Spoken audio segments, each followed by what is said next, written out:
A man rode into Red Mesa with death on his mind and gold on his conscience. 3 soldiers lay bleeding in the dirt behind him. The shipment they died protecting was already gone, and somewhere in this godforsaken town, the person who orchestrated the massacre was walking around pretending to be a friend. Rhett Calder dismounted slowly, his hand never leaving the rifle strapped to his saddle. Blood crusted his shirt collar. Dust covered everything else. He'd been riding for 18 hours straight, and the only thing keeping him upright was the promise he'd made to a dying man. "Find them," Captain Morrison had whispered, his fingers clutching Rhett's sleeve, "before they blame you." The military convoy was supposed to be secret. The gold was supposed to reach the Sioux reservation without incident, and Rhett was supposed to be just another gun salesman passing through. Now, he was the only witness left alive. If you want to know how a scout became a hunter, how betrayal turned into justice, and how one man tracked killers across 200 miles of frontier hell, stay with me until the end. Hit that like button and drop a comment with your city so I can see how far this story travels. The first bullet had missed Rhett's head by 3 inches. He'd been crouched beside the lead wagon, checking the wheel axle, when the shot cracked through the canyon and took the driver's hat clean off. For half a second, everyone froze. Rhett, the 4 soldiers, the 2 supply handlers. Then the world exploded. Gunfire erupted from both sides of the narrow pass. Muzzle flashes lit up the rocks like lightning. Horses screamed and reared. One of the supply handlers went down immediately, clutching his throat. Rhett dove behind the wagon wheel as bullets punched through the canvas above him. "Ambush!" someone shouted, but the word was swallowed by the roar of rifles. Rhett pressed himself flat against the ground, his mind racing. This wasn't supposed to happen. The route was classified. Only 6 people knew they were coming through this canyon, and 3 of them were supposed to be waiting at the rendezvous point in Red Mesa. Captain Morrison and 2 soldiers returned fire from behind the second wagon. The captain was a stocky man with a thick mustache and steady hands. He'd survived 4 years of frontier warfare, and it showed. He didn't waste bullets.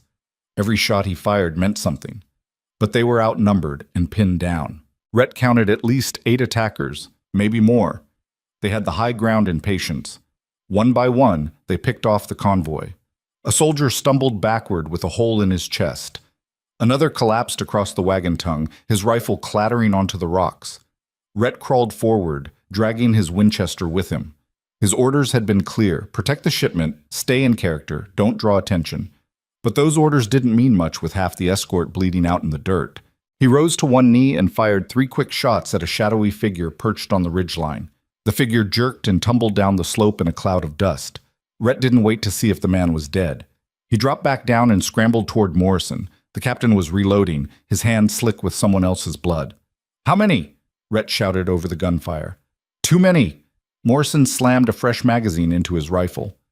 "They knew we were coming. That's not possible." "Well, they did." Morrison's voice was flat, matter-of-fact. "Someone talked." Rhett's stomach dropped. The implications of that statement were worse than the bullets. If someone had leaked the route, the entire mission was compromised. The gold, the treaty, the fragile peace between the army and the Sioux, all of it was falling apart right here in this canyon. Another soldier went down. That left just Morrison and 1 private, a kid named Evans, who couldn't have been older than 19. Evans was pale and shaking, but he kept firing, which was more than could be said for most men in their first real fight. Rhett shifted position, scanning the rocks for targets. The attackers were moving now, closing in. He could see them advancing from both sides, using the terrain for cover. They were coordinated, disciplined, not the usual gang of opportunistic thieves. "We need to move," Rhett said. "Where?" Morrison fired twice, then ducked as return fire chewed up the wagon beside him. "They've got us boxed in. The gold? Forget the gold." Morrison's eyes were hard. "We're not dying for money." But Rhett knew it wasn't about money. The shipment was part of a treaty payment, restitution for broken promises and stolen land. Without it, the Sioux would have every reason to believe the army was lying again. And when tribes stopped believing, they started fighting. He was about to argue when he heard Morrison grunt. The captain sagged sideways, his rifle slipping from his hands. Blood spread across his side, dark and thick. "Captain!" Rhett grabbed Morrison before he could fall. The older man's face had gone gray. He pressed one hand against the wound, but blood seeped between his fingers. "Evans!" Rhett shouted. Cover us! The young private fired blindly toward the rocks, buying them a few seconds. Rhett dragged Morrison behind the wagon and propped him against the wheel. The captain's breathing was shallow, labored. How bad? Morrison asked. Rhett didn't answer. They both knew. The gunfire slackened. The attackers were regrouping, getting ready for a final push. Rhett checked his ammunition. 4 rounds left in the Winchester, 6 in his revolver. Not enough. Morrison grabbed his wrist. Listen to me. Save your strength. Listen. Morrison's grip tightened. Blood flecked his lips. One of the shooters. I saw him earlier. Rhett went still. Where? In Red Mesa. Yesterday. Morrison coughed, wincing. He was talking to someone. Couldn't see who, but I remember his face, scar across his jaw, big man, wearing a buffalo coat. You're sure? I'm sure. Morrison's eyes locked onto Rhett's. He was supposed to be, on our side. The words hung between them like a death sentence. If one of the attackers had been in Red Mesa before the convoy left, it meant the betrayal went deeper than a leaked route. It meant someone on the inside had planned this from the beginning. Who knew about the shipment? Rhett asked. Just us. And the contact in Red Mesa. Morrison's voice was fading. Lieutenant Farrow, he was supposed to meet us. Was he wearing a buffalo coat? Morrison shook his head. Never saw him wear one, but... He trailed off, his eyes glazing. Rhett shook him. But what? He had 2 brothers. One of them, crippled. Bad leg. A bullet smacked into the wagon above them, spraying splinters. Evans fired back, shouting something incoherent. The attackers were closing in fast now. Rhett could hear their boots crunching on the gravel. Morrison's hand fell away from the wound. His breathing hitched. Calder? I'm here. Find them. Morrison's voice was barely a whisper. The gold doesn't matter. Find who did this before they blame you. Why would they blame me? But Morrison didn't answer. His eyes rolled back and his body went slack. Rhett sat there for a moment, holding a dead man's wrist. Then he heard Evans scream. He spun around just as the private fell backward, clutching his leg. Blood spurted between his fingers. He'd been shot through the thigh, the kind of wound that killed slowly if you didn't stop the bleeding. Rhett started toward him, but a voice stopped him cold. That's far enough. 5 men stepped out from behind the rocks. They moved with the confidence of people who'd already won.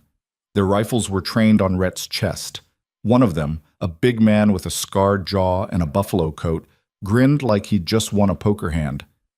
Drop the gun, Buffalo Coat said. Rhett didn't move. I said drop it. Slowly, Rhett lowered the Winchester to the ground. His mind was racing, calculating angles and distances.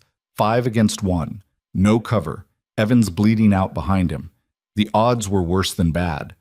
Buffalo Coat stepped closer. Up close, the scar was even more prominent, a jagged line that ran from his ear to his chin. His eyes were pale and empty. You the scout? He asked. Rhett didn't answer. Buffalo Coat smiled. Heard about you. Supposed to be smart. Supposed to know the territory better than anyone. He nudged Morrison's body with his boot. Guess you weren't smart enough. Who told you we were coming? Rhett asked. That's not your concern. It is if you're going to kill me anyway. Buffalo Coat laughed. The other men joined in, a chorus of ugly, hollow sounds. You got a point. He gestured toward the wagons. Check the shipment. Make sure it's all there. 2 of the men moved toward the wagons. They tore through the canvas and hauled out the strong boxes. The gold was packed in Army-issued containers, each one stamped with an official seal. There were 12 boxes in total, enough money to fund a small war, or prevent one. It's all here, one of the men called out. Good. Buffalo Coat turned back to Rhett. Now we got a problem. See, we were told there'd be 6 of you, but I only count 5 bodies. Rhett's jaw tightened. That means someone's missing. Buffalo Coat leaned in close, his breath reeking of whiskey. Where's the 6th man? Dead, Rhett said. Fell off his horse 2 days ago. Buffalo Coat studied him for a long moment, then shook his head. I don't believe you. I don't care. The punch came out of nowhere, a heavy blow to the gut that doubled Rhett over. He gasped, struggling to breathe. Buffalo Coat grabbed him by the hair and yanked his head back. "Let me explain something," he said. "We got paid to make sure this shipment never reaches the reservation. We got paid extra to make sure no one talks about it. Now, I could kill you right here, but that seems wasteful. So I'm going to give you a choice." Rhett spat blood. "What choice?" "You ride back to Red Mesa and tell them the Sioux ambushed you. Tell them the savages stole the gold and killed everyone. Do that, and you walk away with your life." "And if I don't?" Buffalo Coat pressed the barrel of his revolver against Rhett's temple. "Then I paint the rocks with your brains." Behind them, Evans groaned. He was still alive, barely. Rhett could see the kid's chest rising and falling, each breath weaker than the last. "What about him?" Rhett asked. Buffalo Coat glanced at Evans. "He's dead already, just doesn't know it yet." "Let me help him." "No." "He's 19 years old." "And I'm 37. What's your point?" Buffalo Coat cocked the hammer on his revolver. "You got 10 seconds to decide. After that, I stop being generous." Rhett's mind raced. If he agreed, Buffalo Coat would let him go. He could ride back to Red Mesa, report the ambush, and disappear before anyone started asking questions. It was the smart play, the safe play. But Morrison's words echoed in his head. "Find them, before they blame you." If the army thought Rhett had anything to do with the massacre, they'd hunt him down like a dog. And even if they didn't, the Sioux would. The treaty was hanging by a thread. Without the gold, the fragile peace would collapse into full-scale war. Hundreds would die, maybe thousands. 5 seconds, Buffalo Coat said. Rhett looked at Evans. The kid's eyes were open, staring at nothing. Blood pooled beneath him, soaking into the dry earth. He was dying, and there was nothing Rhett could do to stop it. "Time's up," Buffalo Coat said. Rhett made his choice. "All right," he said quietly. "I'll do it." Buffalo Coat grinned. "Smart man." He lowered the gun and stepped back. "Get out of here before I change my mind." Rhett climbed to his feet, every muscle screaming. He walked toward his horse, which had miraculously survived the ambush. The animal was skittish, but unhurt. Rhett grabbed the reins and swung into the saddle. As he turned to leave, he heard Buffalo Coat call out behind him. "Hey, Scout!" Rhett looked back. "You ever think about talking?" Buffalo Coat said. "Remember this?" He aimed his revolver at Evans and fired once. The shot echoed through the canyon, sharp and final. Evans jerked once and went still. Rhett's hands tightened on the reins, but he didn't move. He couldn't afford to. Not yet. Buffalo Coat holstered his gun. "Ride safe now." Rhett rode. Tug. He didn't stop until he was 5 miles down the trail.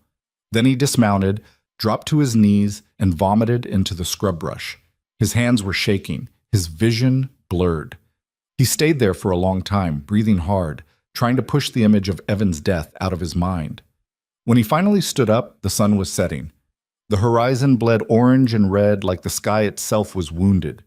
Rhett stared at it for a moment, then climbed back onto his horse. He didn't ride toward Red Mesa. He rode back to the canyon. It was full dark by the time he reached the ambush site. The bodies were still there, sprawled across the rocks like broken dolls. The wagons had been stripped clean. The attackers were long gone, along with the gold. Rhett moved through the carnage slowly, checking each body. Morrison. The 2 soldiers. The supply handlers, Evans, all dead, all cold. He found Morrison last. The captain's eyes were still open, staring up at the stars. Rhett knelt beside him and closed them gently. "I'm sorry," he said. The wind answered, cold and indifferent. Rhett searched Morrison's pockets. He didn't expect to find much, but protocol dictated that officers carry orders in writing. Sure enough, tucked inside Morrison's jacket was a folded piece of paper. Rhett unfolded it carefully. It was a requisition form, standard Army issue. But scrawled in the margin, in Morrison's handwriting, were 3 words. Pharaoh. 2 brothers. Crippled. Rhett folded the paper and slipped it into his own pocket.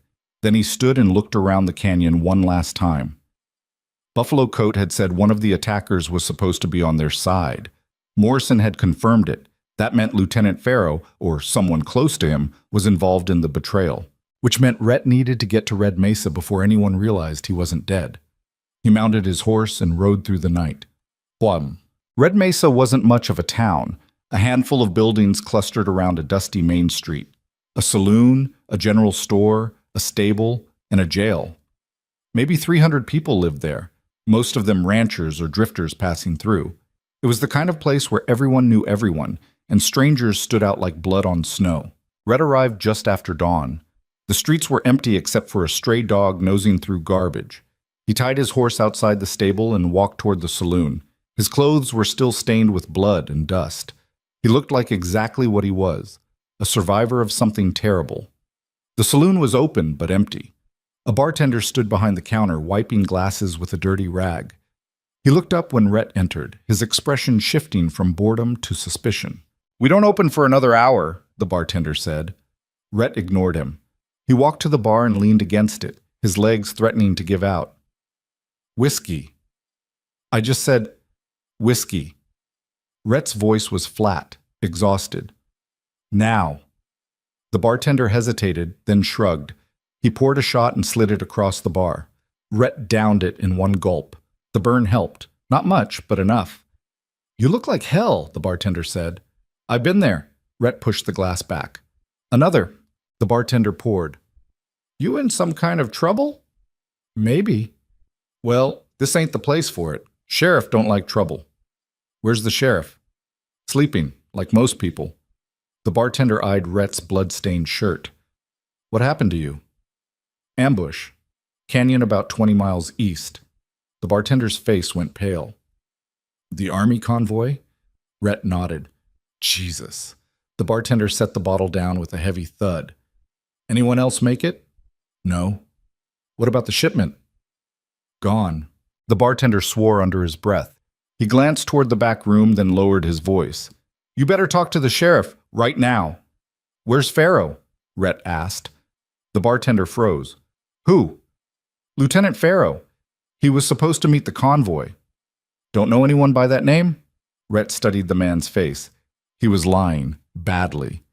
"Try again." "I told you I don't..." "But..." Rhett grabbed the bartender by the collar and yanked him halfway across the bar. 5 men died last night. Good men. And the person responsible was supposed to be in this town. So I'm going to ask you one more time. Where the hell is Farrow? The bartender's eyes were wide with fear.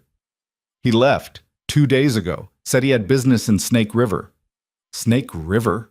"Outlaw town. About 100 miles north." The bartender swallowed hard. "Look, I don't know what he was into. He paid for a room, kept to himself. That's all I know." Rhett released him. The bartender stumbled back, rubbing his throat. "Did he have anyone with him?" Rhett asked. 2 men, brothers, I think. One of them walked with a limp. Rhett's blood went cold. 2 brothers. Crippled. Morrison had been right. "What did they look like?" Rhett asked. The one with the limp was skinny, mean-looking. The other was bigger, meaner, had a scar on his face. Buffalo coat. "They still in town?" Rhett asked. "No, they left with Farrow." Rhett turned and walked toward the door. "Hey," the bartender called after him. "What are you going to do?" Rhett didn't answer. He stepped out into the morning sun and untied his horse. His body ached. His head throbbed. But he didn't care. He had names now, faces, a destination. Snake River was 100 miles north. If he rode hard, he could make it in 3 days. Maybe less. He climbed into the saddle and turned his horse toward the horizon. Behind him, the bartender stood in the doorway, watching. "You're going to get yourself killed," he muttered. But Rhett was already gone. Itak. The ride north was brutal. The terrain was unforgiving. Rocky hills, dry creek beds, stretches of desert that shimmered in the heat. Rhett pushed his horse as hard as he dared, stopping only to water the animal and rest for a few hours each night. On the second day, he passed through a small settlement called Broken Bow. It wasn't much, just a trading post and a few tents, but the post operator remembered seeing 3 men ride through 2 days earlier. "One of them had a scar," the operator said. "Bought supplies and moved on. Didn't say where they were headed." "How long ago?" "Day and a half, maybe." Rhett thanked him and kept riding. By the 3rd day, he could see the mountains in the distance. Snake River lay somewhere in the foothills, hidden from the army and the law. It was the kind of place where wanted men went to disappear, which made it the perfect place for Buffalo Coat and his partners to hide. Rhett rode into Snake River just before sunset. The town was bigger than he expected, maybe 50 buildings, including a bank, 2 saloons, and a hotel. But there was no sheriff's office, no law at all, just outlaws and opportunists living on borrowed time. He tied his horse outside one of the saloons and stepped inside. The place was packed with rough-looking men drinking, gambling, and fighting. Nobody paid him much attention. In Snake River, strangers were common. Rhett ordered a beer and found a corner table. From there, he watched the room, scanning faces. He didn't expect to find Buffalo Coat sitting in plain sight, but stranger things had happened. An hour passed. Then 2. The crowd shifted as people came and went, but Rhett stayed put. He was patient. He'd spent years tracking animals through the wilderness. Tracking men wasn't much different. Just before midnight, he saw him. Buffalo Coat walked into the saloon like he owned the place. The scarred jaw, the cold eyes, the buffalo coat. It was him. He wasn't alone. 2 men flanked him, one tall and broad-shouldered, the other thin and limping. 2 brothers, crippled. Rhett's hand moved toward his gun, but he stopped himself. The saloon was crowded. If he started shooting now, he'd be dead before Buffalo Coat hit the floor. He needed a plan. Buffalo Coat and the brothers took a table near the back. They ordered whiskey and talked in low voices. Rhett couldn't hear what they were saying, but he didn't need to. He knew what they were celebrating. He waited until Buffalo Coat stood up and headed toward the back door, probably to relieve himself. Then Rhett followed. The alley behind the saloon was dark and empty. Buffalo Coat was standing against the wall, his back turned. Rhett drew his revolver and stepped forward. "Don't move." Buffalo Coat froze. Slowly, he raised his hands.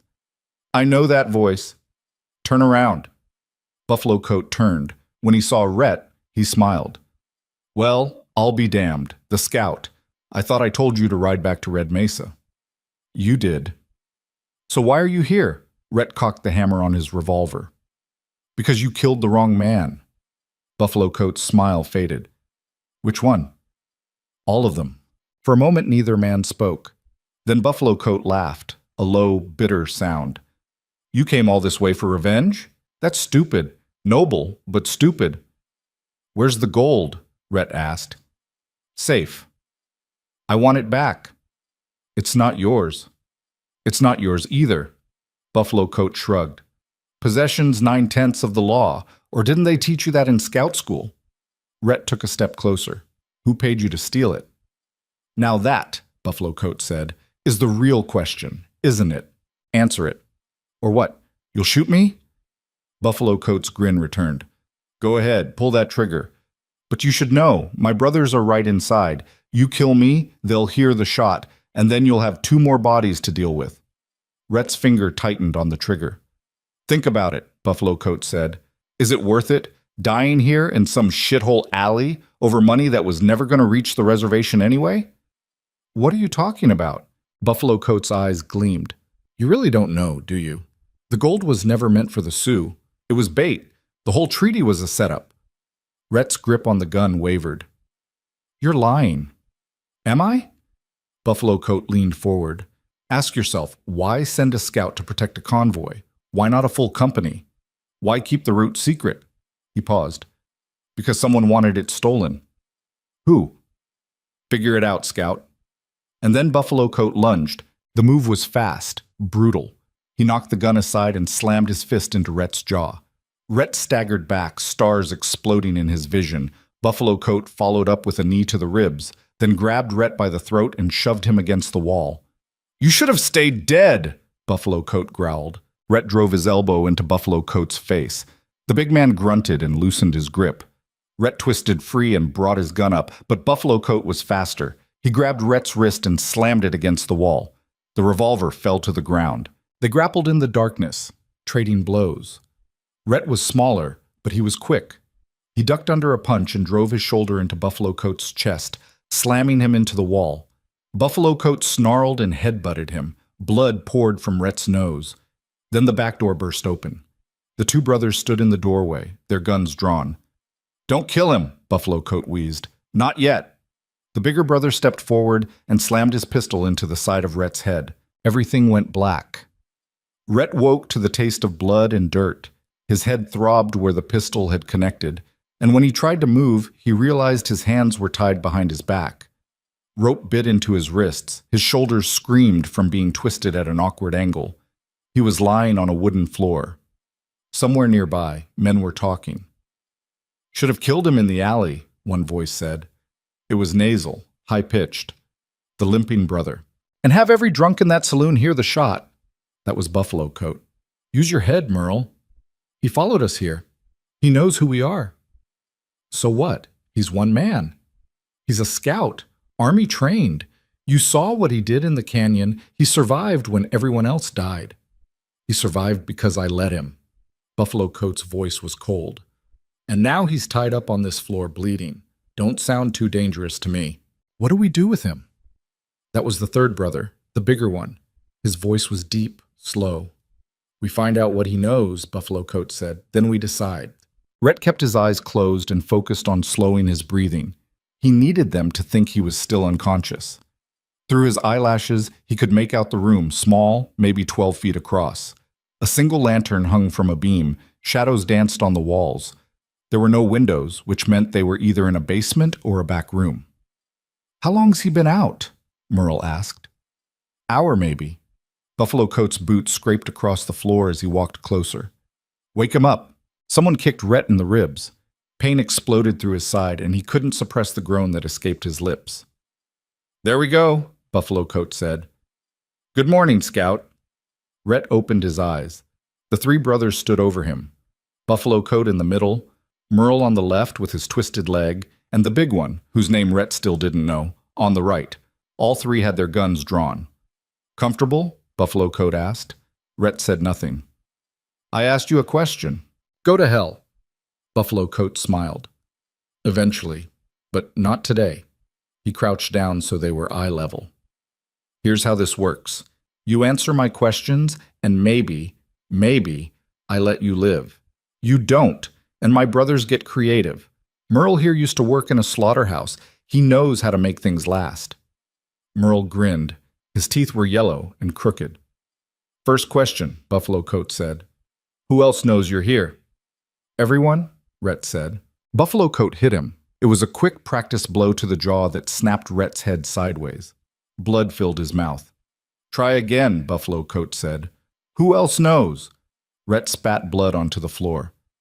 "The bartender in Red Mesa, the trading post operator in Broken Bow, half the people in this town. They know a stranger rode through. They don't know who you are or why you're here." Buffalo Coat leaned closer. "So I'll ask one more time. Who else knows?" Rhett met his eyes. "No one." Buffalo Coat studied him for a long moment, then nodded. "I believe you, which means you're an idiot. You rode 100 miles into hostile territory, alone, to track down 3 armed men. What did you think was going to happen?" "I thought I'd kill you." Buffalo Coat laughed. "Honest. I like that." He stood up and walked to the other side of the room. "Second question. What did Morrison tell you before he died?" Rhett hesitated. Morrison had mentioned Pharaoh, the 2 brothers, and the crippled leg. But if Buffalo Coat didn't know what Morrison had said, Rhett wasn't about to enlighten him. "He told me to run," Rhett said. "That's it?" "That's it." Buffalo Coat exchanged a glance with his brothers. Merle shifted uncomfortably. The big one scratched his jaw. "You're lying," Buffalo Coat said. "Believe what you want." Buffalo Coat crossed the room in 3 strides and grabbed Rhett by the throat. "Listen to me very carefully. Morrison was an officer. Officers don't die quiet. They give orders, even with a bullet in their gut. So whatever he told you, I need to know." Rhett struggled to breathe. His vision started to blur. He said you were wearing a buffalo coat." Buffalo Coat's grip tightened. "What else?" "Nothing." "What else?" "Nothing." Buffalo Coat released him. Rhett gasped, sucking in air. His throat felt like it had been crushed. "Search him," Buffalo Coat said. The big brother moved forward and started going through Rhett's pockets. He pulled out a folding knife, a box of matches, and the folded requisition form. He handed the paper to Buffalo Coat. Buffalo Coat unfolded it and read Morrison's scrawled notes. His face darkened. "Well," he said quietly, "looks like Morrison was more talkative than we thought." "What's it say?" Merle asked. Buffalo Coat crumpled the paper and tossed it into the corner. It says our friend here knows about Pharaoh. Merle swore. That's bad.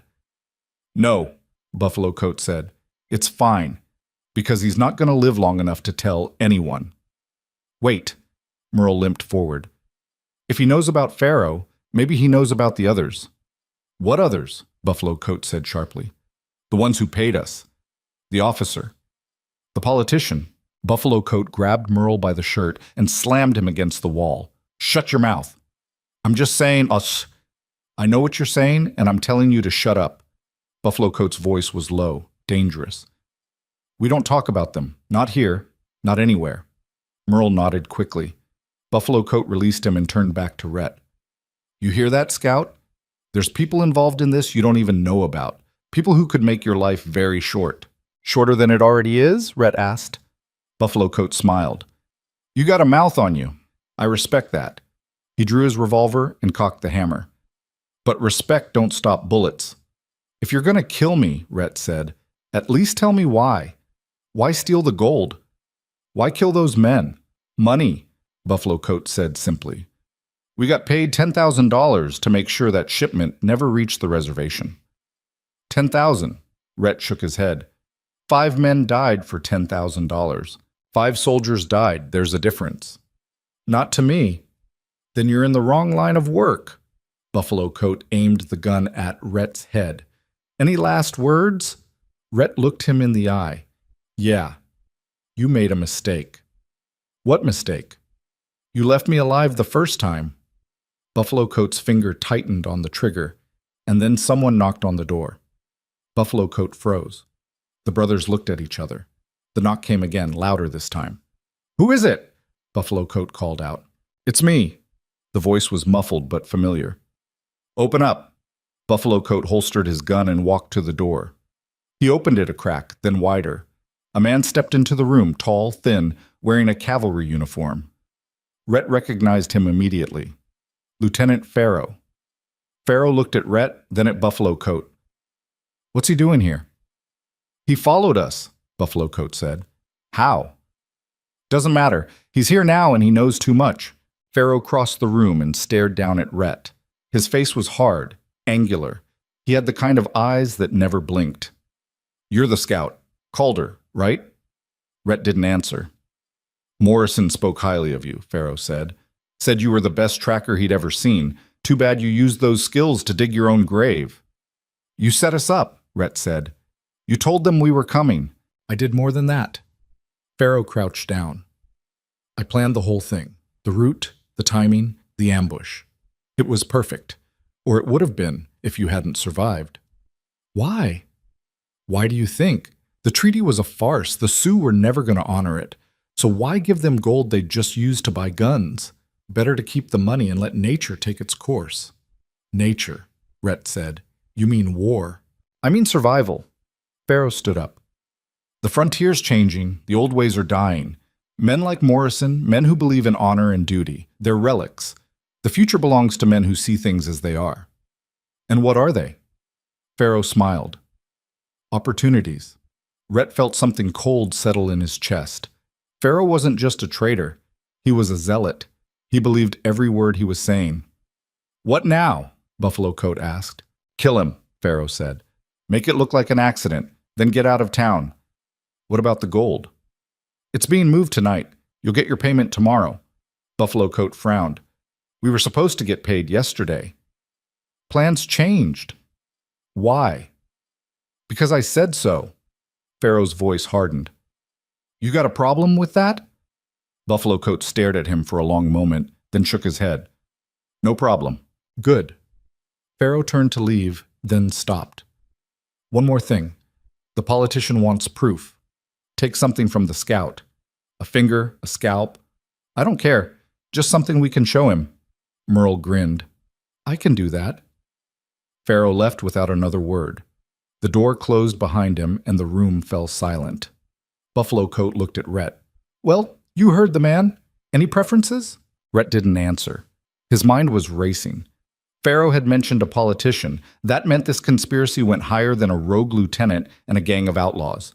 Someone with real power was pulling the strings, but right now, that didn't matter. Right now, he needed to survive. Hold him down, Buffalo Coat said. Merle and the big brother moved forward. Rhett tried to fight, but with his hands tied, he didn't stand a chance. They pinned him to the floor. Merle pulled out a knife, long, serrated, the kind you'd use to gut a deer. This is gonna hurt, Merle said, and then the door exploded inward. The force of the blast knocked everyone off their feet. Wood splinters filled the air. Rhett's ears rang. Through the smoke, he saw figures pouring into the room. 5, maybe 6. They were shouting, but he couldn't make out the words. Gunfire erupted. Buffalo Coat scrambled for his revolver, but one of the intruders shot him in the shoulder. He spun and fell against the wall. The big brother charged forward, roaring. 2 shots dropped him mid-stride. Merle tried to crawl toward the door, but someone grabbed him by the collar and slammed him face first into the floor. The fight was over in seconds. Rhett lay on the ground, dazed. Someone knelt beside him and cut the ropes binding his wrists. He looked up and saw a woman, maybe 30, with dark hair pulled back in a braid. She was wearing men's clothes and a sheriff's badge. "Can you stand?" she asked. Rhett nodded. She helped him to his feet. His legs were shaky, but they held. Around the room, the intruders were securing the brothers. Buffalo Coat was clutching his wounded shoulder, cursing. Merle was unconscious. The big one was dead, his eyes staring at nothing. "Who are you?" Rhett asked. "Sheriff Cole," the woman said. "We've been tracking these 3 for 2 weeks." "You're a sheriff? You got a problem with that?" "No, just surprised." Cole smiled thinly. "I get that a lot." She gestured toward Buffalo Coat. "That one's wanted for murder in 3 territories. The other 2 aren't much better. We heard they were hiding out in Snake River, so we came to collect." Rhett's head was still spinning. "How'd you know I was here?" "We didn't. We were watching the building, waiting for the right moment. Then we saw an army officer go inside, and things got interesting." Cole looked at him closely. "You army?" "Scout." "What's a scout doing in Snake River?" "Long story." "I got time." Rhett glanced at Buffalo Coat. The outlaw was glaring at him, his face twisted with rage. "Later," Rhett said.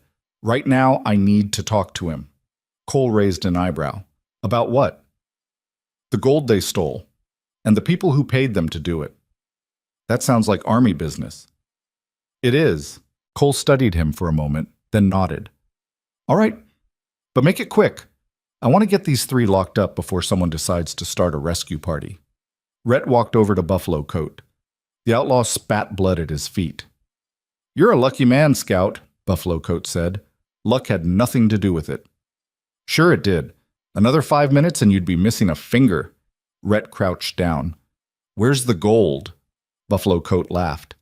"You think I'm going to tell you?" "I think you don't have much choice." "Why's that?" "Because if you don't, the sheriff's going to hand you over to the army, and the army doesn't like traitors." Buffalo Coat's smile faded. "I'm not a traitor." "You killed 5 soldiers and stole government property. What would you call it?" Buffalo Coat said nothing. "Tell me where the gold is," Rhett said, "and maybe I can convince the sheriff to let the army deal with you quietly. No trial, no hanging, just a quick bullet. That's supposed to be mercy?" "It's better than you deserve." Buffalo Coat looked at him for a long time, then he sighed. "It's in a cave, about 10 miles east of here, hidden under some rocks." "Which cave?" "There's only one. Big opening, shaped like a mouth. You'll know it when you see it." "How do I know you're not lying?" "Because if I am, you'll come back here and kill me yourself." Buffalo Coat leaned his head against the wall. "The gold's there, all 12 boxes. We were supposed to move it tonight, but Pharaoh kept changing the plan." "Why?" "How should I know? Maybe he's getting cold feet. Maybe he's got another buyer. All I know is we did the job, and we're still waiting for our money." Rhett stood up. "Who's the politician Pharaoh mentioned?" Buffalo Coat smirked. "Now that's the real question, isn't it?" "Answer it." "Can't. Don't know his name. Pharaoh kept it secret, said it was safer that way." "You're lying." "I'm not. All I know is he's someone important, someone with enough pull to make this whole thing disappear." Buffalo Coat coughed, grimacing. "You want my advice? Take the gold, ride back to the fort, and forget this ever happened, because if you go after the people at the top, they'll crush you." Rhett turned and walked away. Cole was waiting by the door, her arms crossed. "Get what you needed?" she asked. "Enough." "What now?" "I need to find that cave." Cole frowned. "Alone?" "I work better that way." "That's a good way to get yourself killed." "I'll manage." Cole shook her head. "You're stubborn. I'll give you that." She gestured toward the door. "Go on. But if you need help, you know where to find me." Rhett nodded and stepped out into the night. The air was cool and the sky was clear. Stars stretched from horizon to horizon, endless and indifferent. He walked to the stable, saddled his horse, and rode east. The cave wasn't hard to find. Buffalo Coat had been telling the truth. It was the only one in the area, and the opening really did look like a mouth. Rhett approached cautiously, his rifle in hand. There was no sign of anyone nearby, but that didn't mean much. If Pharaoh had stationed guards, they'd be well hidden. He dismounted and tied his horse to a tree. Then he moved toward the cave entrance, keeping low. The darkness inside was absolute. He lit a match and held it up. The flickering light revealed a narrow passage leading deeper into the rock. Rhett stepped inside. The passage opened into a larger chamber. The match burned down to his fingers, and he lit another. In the center of the chamber, stacked neatly against the wall, were 12 wooden boxes. Each one bore the army seal. Rhett knelt and pried open the nearest box. Gold coins gleamed in the matchlight. He checked another box, then another. All 12 were full. Buffalo Coat hadn't lied.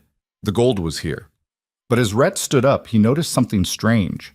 On the wall above the boxes, someone had scratched markings into the stone. They weren't random. They were deliberate, carefully etched. Rhett held the match closer and studied them. They were symbols, tribal symbols. Rhett's breath caught. He recognized the pattern. It was Sioux, but not the kind used in everyday communication.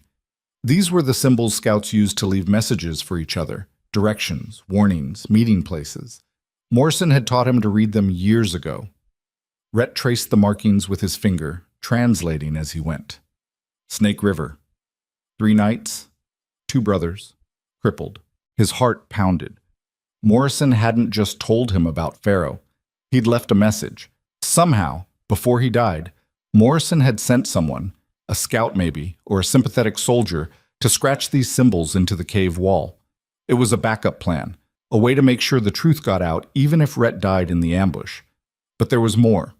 Below the first message, another line of symbols. Gold moves tonight. Follow the river. Betrayer wears the eagle. Rhett stared at the words. Betrayer wears the eagle. That was military slang for an officer. Morrison had known Pharaoh was involved, and he'd known the gold would be moved, which meant Rhett didn't have much time. He grabbed one of the boxes and carried it outside. It was heavy, maybe 30 pounds, but manageable. He loaded it onto his horse, then went back for another. He couldn't take all 12, but he could take enough to prove the gold had been found. By the time he'd loaded 3 boxes, the sky was starting to lighten. Dawn was maybe an hour away. Rhett mounted his horse and turned back toward Snake River. He didn't make it half a mile before he heard hoofbeats behind him. Rhett pulled his rifle and spun around. 3 riders were closing fast. Even in the dim light, he could make out their shapes. Pharaoh in the lead, 2 soldiers behind him. Rhett kicked his horse into a gallop. The extra weight of the gold slowed him down, but not by much. He leaned low over the saddle and urged the animal faster. The riders gained ground. Rhett heard a gunshot, then another. A bullet whined past his ear. He twisted in the saddle and fired back, but the shot went wide. The landscape blurred around him. Rocks, scrub brush, dry creek beds. His horse was panting, foaming at the mouth. The weight of the gold was too much. He couldn't outrun them. Rhett made a split-second decision. He reined in the horse, dismounted, and slapped the animal's rump. It bolted, carrying the gold with it. Then he dove behind a cluster of rocks and brought his rifle to his shoulder. The riders were closing fast. Rhett aimed at the lead horse. Not the rider, the horse. He pulled the trigger. The animal screamed and went down, throwing Pharaoh into the dirt. The 2 soldiers behind him pulled up short. Rhett fired again. One of the soldiers jerked backward and fell from his saddle. The other dismounted and took cover behind his horse. Pharaoh was on his feet now, his face bloody. He drew his revolver and fired twice. Both shots hit the rock in front of Rhett, spraying him with stone chips. "You can't win this, Calder," Pharaoh shouted. "Give it up." Rhett didn't answer. He was counting his ammunition. 4 rounds left in the rifle, 6 in his revolver, against 2 men with rifles and sidearms. The odds weren't good. The surviving soldier moved to flank him, using the rocks for cover. Rhett tracked him through the rifle sight but didn't fire. He needed to make every shot count. Pharaoh advanced from the other side, moving carefully. "I'll make you a deal," he called out. "Leave the gold and walk away. You can tell your story to whoever you want. No one will believe you." "They'll believe the gold," Rhett said. "What gold?" "I don't see any gold." Rhett glanced toward his horse. It had stopped about 50 yards away, the boxes still strapped to its back. If Pharaoh got to it first, this whole thing would be for nothing. The soldier fired. The shot clipped the top of the rock, inches from Rhett's head. Rhett dropped flat and rolled to his left, coming up behind a different boulder. He fired once, and the soldier yelped. Rhett couldn't tell if he'd hit him or just scared him, but it bought him a few seconds. Pharaoh was still advancing. Rhett could see him now, moving from rock to rock, closing the distance. 10 yards. 8, 6. Rhett waited until Pharaoh was almost on top of him, then stepped out from cover. They fired at the same time. Pharaoh's shot missed. Rhett's didn't. The bullet caught Pharaoh in the chest, just below the collarbone. He staggered, his eyes wide with shock. For a moment he just stood there, swaying. Then he dropped to his knees. The soldier saw his officer go down and panicked. He broke from cover, firing wildly as he ran toward Pharaoh. Rhett shot him twice. The man fell and didn't move. Rhett walked over to Pharaoh. The lieutenant was still alive, but barely. Blood soaked his uniform. His breathing was shallow, ragged. "You're a dead man," Pharaoh gasped. "They'll never let you tell." "Who?" Rhett asked. "Who paid you?" Pharaoh smiled, blood on his teeth. "You'll see." And then he died. Rhett stood there for a moment, staring down at the body. Then he walked to his horse and checked the gold. All 3 boxes were intact. He remounted and rode back toward Snake River, the weight of the boxes pulling at the saddle. The sun was rising now, painting the horizon in shades of red and orange. It should have been beautiful, but all Rhett could think about was the cave, the symbols, and Morrison's final message. Betrayer wears the eagle. Pharaoh was dead, but whoever had paid him was still out there. And they weren't going to stop just because one lieutenant had been killed. When Rhett reached Snake River, Sheriff Cole was waiting outside the jail. She took one look at him, bloody, exhausted, leading a horse laden with gold, and whistled. "Where'd you find that?" she asked. "Cave, 10 miles east, just like Buffalo Coat said." Cole walked over and inspected the boxes. "Army SEAL. That's the shipment they've been looking for." "It is." "What happened to Pharaoh?" "Dead. Him and 2 soldiers." Cole's expression hardened. "You kill them?" "They didn't give me a choice." "Fair enough." She looked at him closely. "You planning to return this to the army?" "That's the idea." "Then you better move fast. Word's already spreading about what happened here. If the wrong people hear about the gold, you'll have every outlaw in the territory coming after you." Rhett nodded. "I'll leave within the hour." "Where you headed?" "Fort Davis. It's the nearest post." Cole hesitated, then reached into her jacket and pulled out a folded piece of paper. "Before you go, you should see this. We found it on one of the brothers. Merle, I think." Rhett took the paper and unfolded it. It was a letter, written in careful script. "Payment will be delivered upon confirmation of success. Ensure no witnesses. The benefactor expects discretion and results. Failure is not acceptable." The letter was unsigned, but at the bottom, stamped in red wax, was a seal. Rhett didn't recognize it, but he knew what it meant. Whoever had written this had money, power, and the kind of influence that could make entire military convoys disappear. "You recognize that seal?" Cole asked. "No, neither do I. But I've seen enough crooked deals to know what this is." She crossed her arms. "Someone high up wanted that gold, and they were willing to kill for it. You go back to the fort, you better be ready for a fight, because whoever's behind this isn't going to let you walk away." Rhett folded the letter and slipped it into his pocket. "I'll take my chances." "Your funeral." Cole stepped back. "Good luck, Scout. You're going to need it." Rhett tipped his hat and rode out of Snake River as the sun climbed higher into the sky. Behind him, the town faded into the distance. Ahead, the frontier stretched endlessly, vast and unforgiving. He had the gold. He had proof, but the fight was far from over. And somewhere out there, in a mansion or a military office, someone was already planning their next move. The ride to Fort Davis took 3 days. Rhett pushed hard, stopping only when his horse threatened to collapse. He avoided towns and main trails, sticking to rough country where pursuit would be difficult. At night, he slept with one hand on his rifle and the other on the reins, always listening for the sound of approaching riders. On the second day, he saw them. 3 men on horseback, maybe a mile back, moving parallel to his path. They weren't trying to hide. They wanted him to know they were there. Rhett changed direction, cutting through a narrow ravine that wound between 2 mesas. The terrain was brutal, loose rock, sharp drops, patches of thorny scrub that tore at his clothes. His horse stumbled twice, nearly throwing him. But when he emerged on the other side and looked back, the 3 riders were gone. He didn't fool himself into thinking he'd lost them. They were just waiting for the right moment. That night, he made camp in a dry wash surrounded by boulders. No fire, no light. He ate jerky and hardtack in the dark and tried not to think about what would happen if the riders found him before he reached the fort. The gold sat beside him, 3 heavy boxes that represented more than money. They represented proof. Evidence that someone in a position of power had orchestrated the massacre of 5 soldiers and the theft of government property. Evidence that could start a war or prevent one, depending on who saw it first. Rhett lay on his back and stared at the stars. Somewhere up there, Morrison was looking down, probably shaking his head.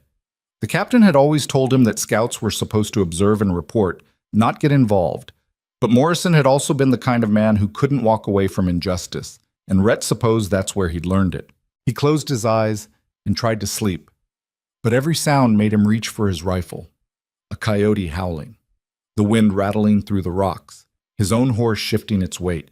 When dawn finally came, he was exhausted and wired at the same time. He saddled up and rode hard toward Fort Davis, his eyes scanning the horizon for any sign of the 3 riders. He saw them again at midday. Closer this time. Close enough that he could make out details. One wore a black hat, another had a red bandana tied around his neck. The third was heavy set with a rifle slung across his back. They still weren't charging. They were hurting him. Rhett realized with a cold clarity that they weren't trying to catch him. They were steering him towards something, someone. He pulled up short and studied the land ahead. The trail he'd been following led through a narrow gap between 2 ridges. Perfect ambush country. If he went through there, he'd be boxed in with no way out. He turned his horse and headed south instead, away from the fort. The 3 riders immediately adjusted their course, moving to cut him off. Rhett kicked his horse into a gallop. The animal responded, tired but game. They raced across open ground, the sun beating down mercilessly. A gunshot cracked behind him, then another. Rhett didn't look back. He leaned low over the saddle and urged his horse faster. The landscape blurred, rocks, scrub, patches of cracked earth. Ahead, he saw a cluster of ruins, old adobe structures, long abandoned. He made for them, hoping for cover. More gunshots. One bullet kicked up dirt to his left. Another whistled past his ear. His horse stumbled but kept running. Rhett reached the ruins and dove from the saddle before the animal had fully stopped. He grabbed the gold boxes and dragged them behind a crumbling wall. His horse, freed of its burden, bolted. The 3 riders pulled up 50 yards away. They dismounted and spread out, using the terrain for cover. Rhett counted his ammunition again. 2 rounds in the rifle, 4 in his revolver. Against 3 armed men. He'd been in worse situations. Not many, but some. "Calder!" one of them shouted. The man with the black hat. "We just want the gold. Toss it out, and we'll let you ride." Rhett didn't answer. He was scanning the ruins, looking for advantages. The walls were mostly intact on the north side, which gave him some protection, but there were gaps everywhere, and the structure was too small to hold off a sustained assault. "You hear me?" Black Hat called. "This doesn't have to get ugly." "It's already ugly," Rhett muttered. He shifted position, moving to a different gap in the wall. From there, he could see Red Bandana creeping forward, using a low ridge for cover. Rhett aimed carefully and fired. The shot missed, but it was close enough to make Red Bandana dive flat. "Son of a bitch is dug in," he heard someone say. "Then we flush him out," another voice replied. The heavy-set one. Rhett reloaded the rifle with his last 2 rounds. He had maybe 10 minutes before they rushed him. unless he could think of something clever. His eyes fell on the gold boxes.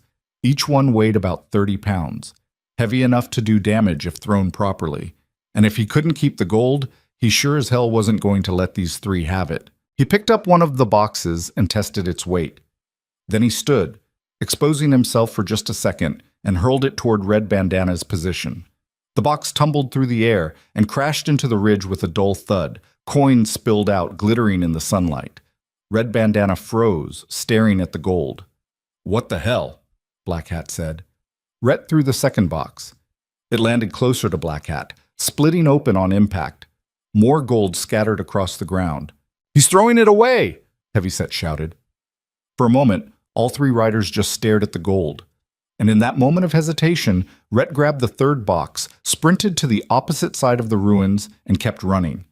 Behind him, he heard shouting, then arguing, then a single gunshot. Rhett didn't look back. He ran until his lungs burned and his legs threatened to give out. When he finally stopped, he was half a mile from the ruins, crouched behind a jumble of boulders. He could still see the riders. They were fighting over the gold. One of them, Red Bandana, was on the ground, not moving. The other two were pointing guns at each other, shouting. Rhett couldn't hear the words, but the body language was clear. The promise of easy money had turned them against each other faster than he could have imagined. Greed was a hell of a weapon. Rhett watched until Black Hat and Heavyset mounted up and rode in opposite directions, each carrying a share of the gold. Then he stood, adjusted the single remaining box under his arm, and started walking toward Fort Davis. He didn't have a horse anymore. He didn't have most of the gold, but he had enough to prove what had happened. And right now, that was all that mattered. The fort appeared on the horizon late the next afternoon. It was a sprawling complex of wooden buildings surrounded by a palisade wall. Soldiers moved along the parapets, and the American flag snapped in the wind above the main gate. Rhett approached slowly, the gold box balanced on his shoulder. He was filthy, exhausted, and probably looked half dead. The sentries at the gate raised their rifles when they saw him. "Halt," one of them called. "State your business." "I need to see the commander," Rhett said. His voice was hoarse from days without water. "Commander's busy. Come back tomorrow." "I have military property that was stolen from a convoy 6 days ago. 5 soldiers died protecting it. I'm not coming back tomorrow." The sentries exchanged a glance. One of them disappeared inside the gate. A few minutes later, an officer emerged, a major with graying hair and a skeptical expression. "I'm Major Garrett," he said. "You the one carrying stories about a stolen shipment?" "I'm the one carrying the shipment," Rhett said. He set the box down and pried it open. Gold coins gleamed in the fading light. Garrett's expression shifted from skepticism to shock. He knelt and examined the coins, then the army seal on the box. "Where did you get this?" "From a cave 10 miles east of Snake River. It was hidden by the men who ambushed the convoy." "What convoy?" "Captain Morrison's convoy. 12 boxes of treaty gold bound for the Sioux Reservation. We were ambushed in a canyon. Everyone died except me." Garrett stood slowly. "You're saying a military convoy was attacked and you're the only survivor?" "That's exactly what I'm saying. And you just happened to find the gold and bring it back here?" "I tracked the men who stole it. One of them was Lieutenant Farrow." Garrett's face went pale. "Farrow? You know him?" "He's stationed here." Garrett's voice was tight. "Or he was. He left 4 days ago on some kind of special assignment. Didn't say where." "He's dead," Rhett said. "I killed him." The major took a step back. "You killed an army officer?" "He tried to kill me first." Rhett pulled out the letter Cole had given him and handed it to Garrett. "This was found on one of the outlaws. Someone paid them to steal the gold and murder the escort. Farrow was the inside man." Garrett read the letter, his jaw tightening with each line. When he finished, he folded it carefully and looked at Rhett. "Who are you?" "Rhett Calder, Frontier Scout. I was assigned to protect the convoy under civilian cover." "Assigned by who?" "Captain Morrison." Garrett was silent for a long moment. Then he turned to the sentries. "Escort Mr. Calder to my office, and bring that gold." The office was small and Spartan. A desk, 2 chairs, a map of the territory pinned to the wall. Garrett sat behind the desk and gestured for Rhett to sit. The gold box sat between them like an accusation. Start from the beginning, Garrett said. Tell me everything. Rhett did.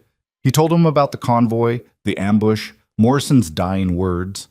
He told him about tracking Buffalo Coat and his brothers to Snake River, about finding the gold in the cave, about the symbols Morrison had left scratched into the stone. He told him about Pharaoh's betrayal and the shootout that followed. When he finished, Garrett sat back in his chair and rubbed his face. This is a disaster. It's worse than that, Rhett said. Whoever paid Pharaoh is still out there, and they're not going to stop just because one lieutenant is dead. You think there are others involved? I know there are. Pharaoh mentioned a politician, someone with enough power to make this whole thing disappear. Garrett stood and walked to the map on the wall. He stared at it for a long time, his hands clasped behind his back.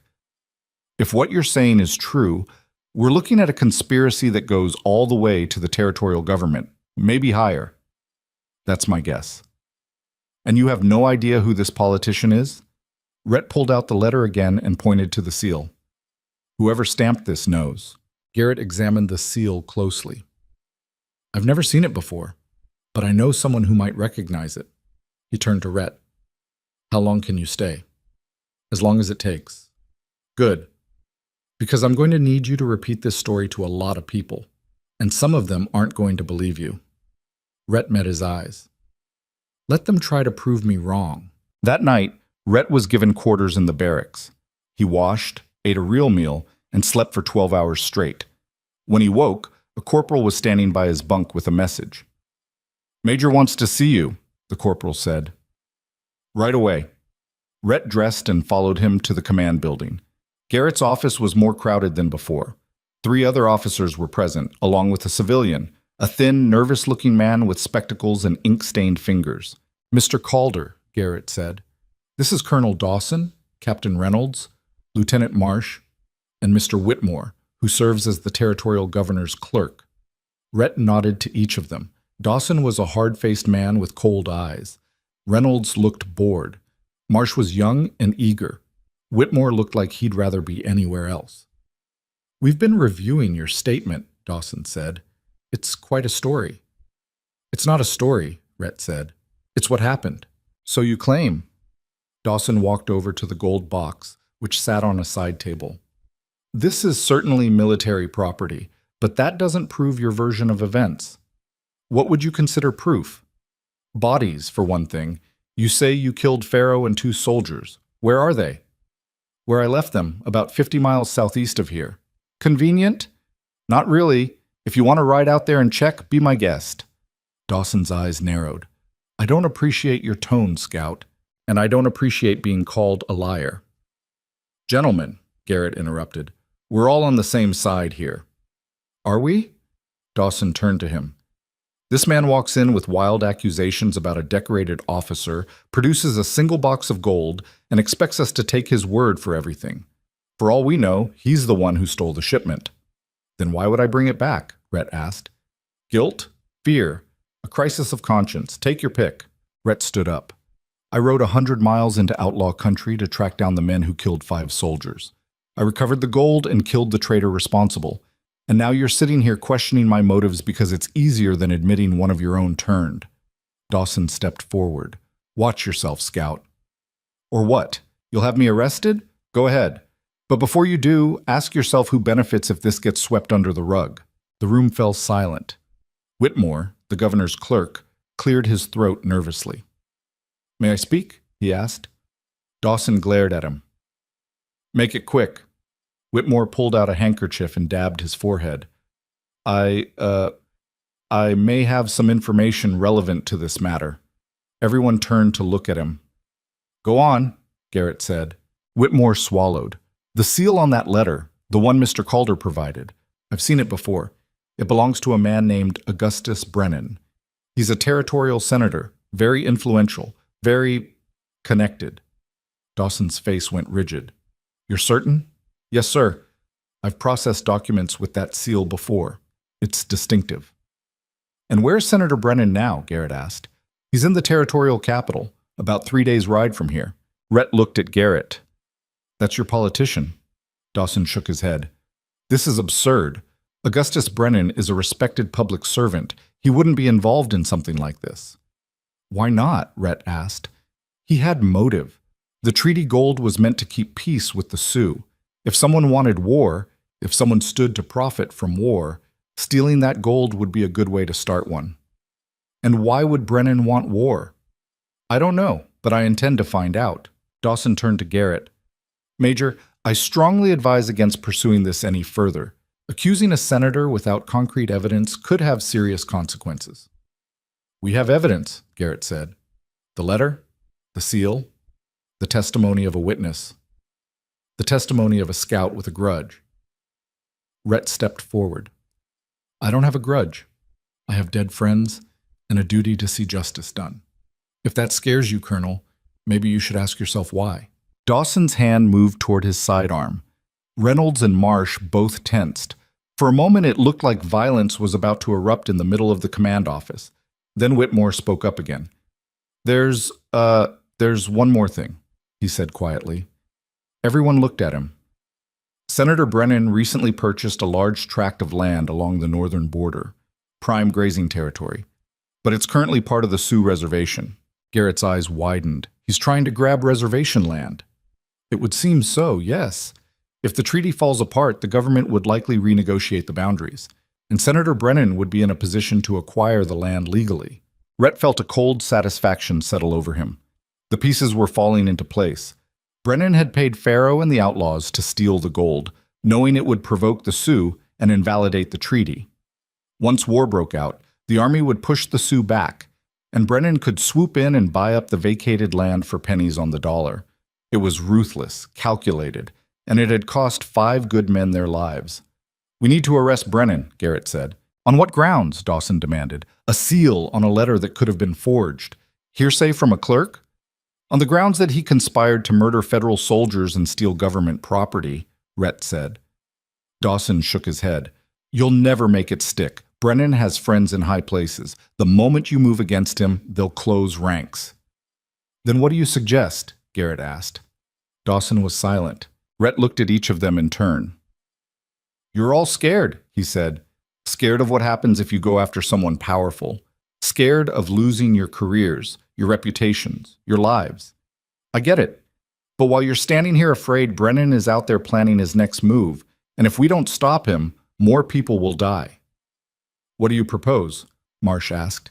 He was the first one besides Garrett who seemed willing to act. I go to the Capitol, Rhett said. I confront Brennan directly.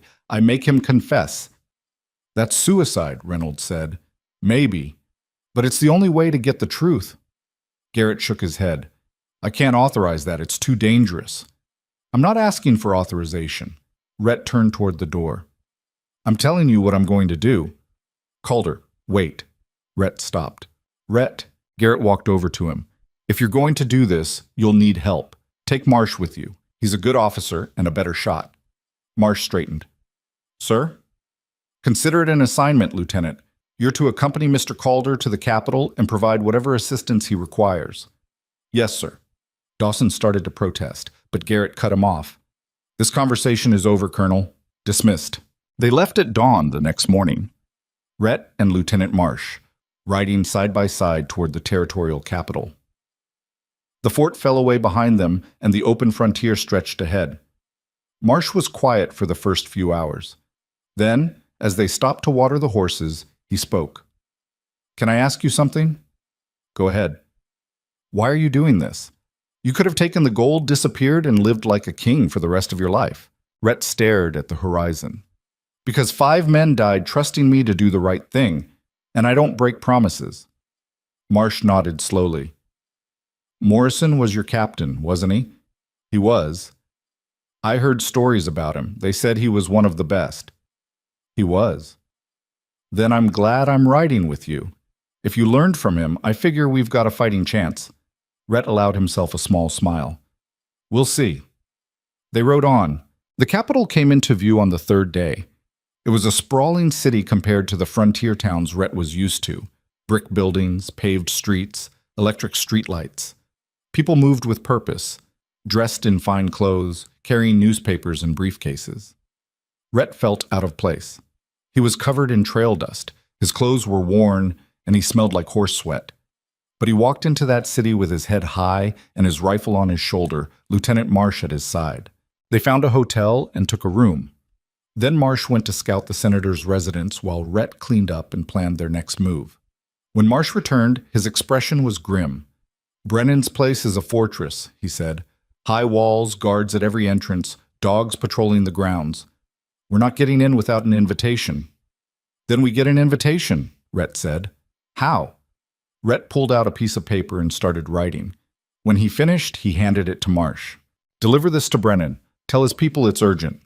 Marsh read the note. His eyes widened. "You're bluffing." "Maybe. But Brennan doesn't know that." Marsh left. An hour later, he returned with a reply. Brennan would see them that evening at his residence.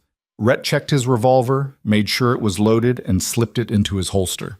Then he and Marsh walked through the streets of the capital toward the home of a man who had ordered 5 soldiers murdered. The mansion was exactly as Marsh had described. Imposing, fortified, intimidating. Guards stood at the gate, eyeing them suspiciously. "We're here to see Senator Brennan," Rhett said. One of the guards nodded and led them inside. The senator was waiting in a lavish study, surrounded by leather-bound books and expensive furniture. He was a tall man in his 50s, with silver hair and a politician's smile. But his eyes were cold. "Mr. Calder," he said, extending a hand.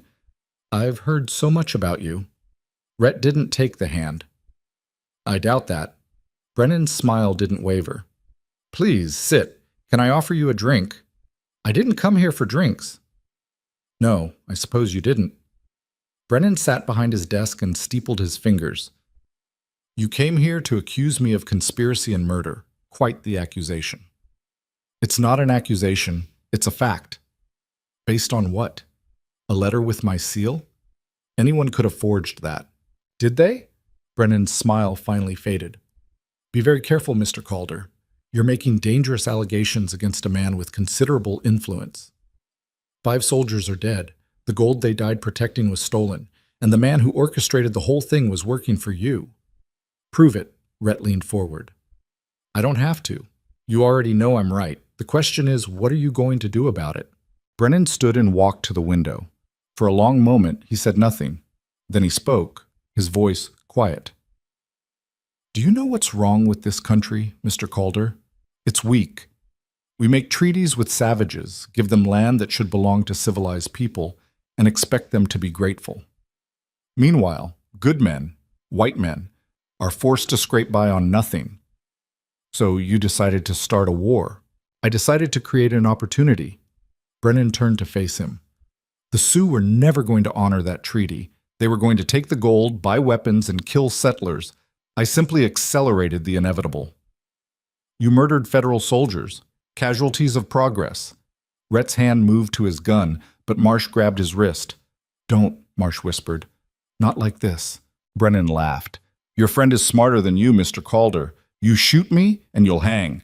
But if you walk out of here and forget this conversation ever happened, I'll make sure you're well compensated." "I don't want your money. Everyone wants money. Not me." Brennan's expression hardened.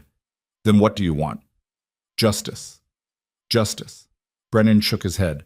"Justice is a luxury for people who can afford it. Out here, survival is all that matters, and I intend to survive." He pulled a cord on the wall. A bell rang somewhere in the house. Moments later, the door burst open and 6 armed men poured into the room. Rhett and Marsh were surrounded. Brennan smiled. "I gave you a chance to walk away, Mr. Calder.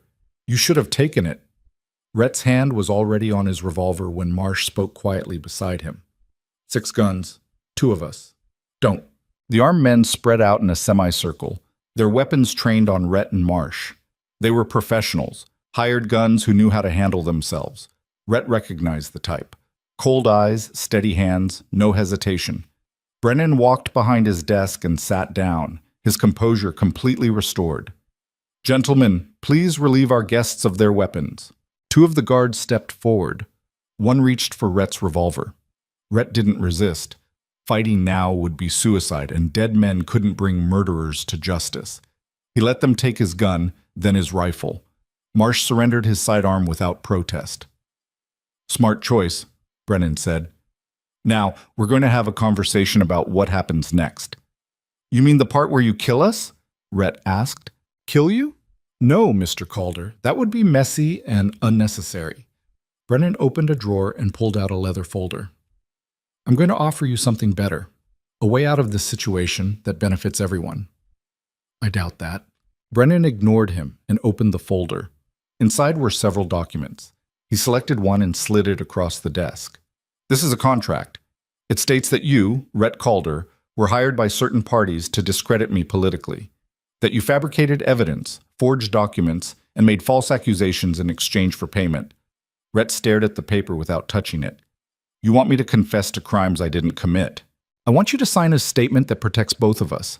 You sign this, and I'll make sure the Army never questions your loyalty. You'll receive a generous settlement, let's say $10,000, and you'll be free to go wherever you please. No charges, no pursuit, no consequences. And if I don't sign, Brennan's smile was thin and cold. Then you'll be arrested for the murder of Lieutenant Farrow and 2 federal soldiers. There are witnesses who will testify that you ambushed them, documents that prove you stole the gold, evidence that places you at every crime scene. Forged evidence, Marsh said. Evidence nonetheless. Brennan looked at the lieutenant. And you, Lieutenant Marsh, will be charged as an accomplice unless you cooperate. Your career will be over. Your family will be disgraced, all because you chose to follow a traitor. Marsh's jaw tightened, but he said nothing. Rhett looked at the contract again. It was elegant in its simplicity. By signing, he would absolve Brennan of all wrongdoing and condemn himself as a liar and a fraud. Everything he'd fought for, Morrison's memory, the truth about the convoy, justice for the dead soldiers, would be erased. How long have you been planning this? Rhett asked. Since the moment you walked into Fort Davis with that gold. Brennan leaned back in his chair. I have people everywhere, Mr. Calder. The moment Major Garrett sent word about your story, I knew I had to act. You're a problem, but you're a manageable problem. You can't make this disappear. I already have.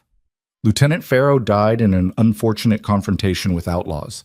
The gold he recovered will be returned to the Army with full honors. The Sioux will receive their payment, and the territory will remain peaceful. Brennan spread his hands. Everyone wins, except the men who died.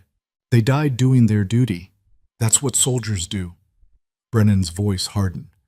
This is your last chance, Scout. Sign the contract, take the money, and walk away, or refuse and spend the rest of your short life in a military prison. Rhett looked at Marsh. The lieutenant's face was pale, but his eyes were steady. He gave a small shake of his head.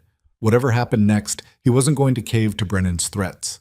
Rhett turned back to the senator. There's a problem with your plan. What's that? You're assuming I care about walking away.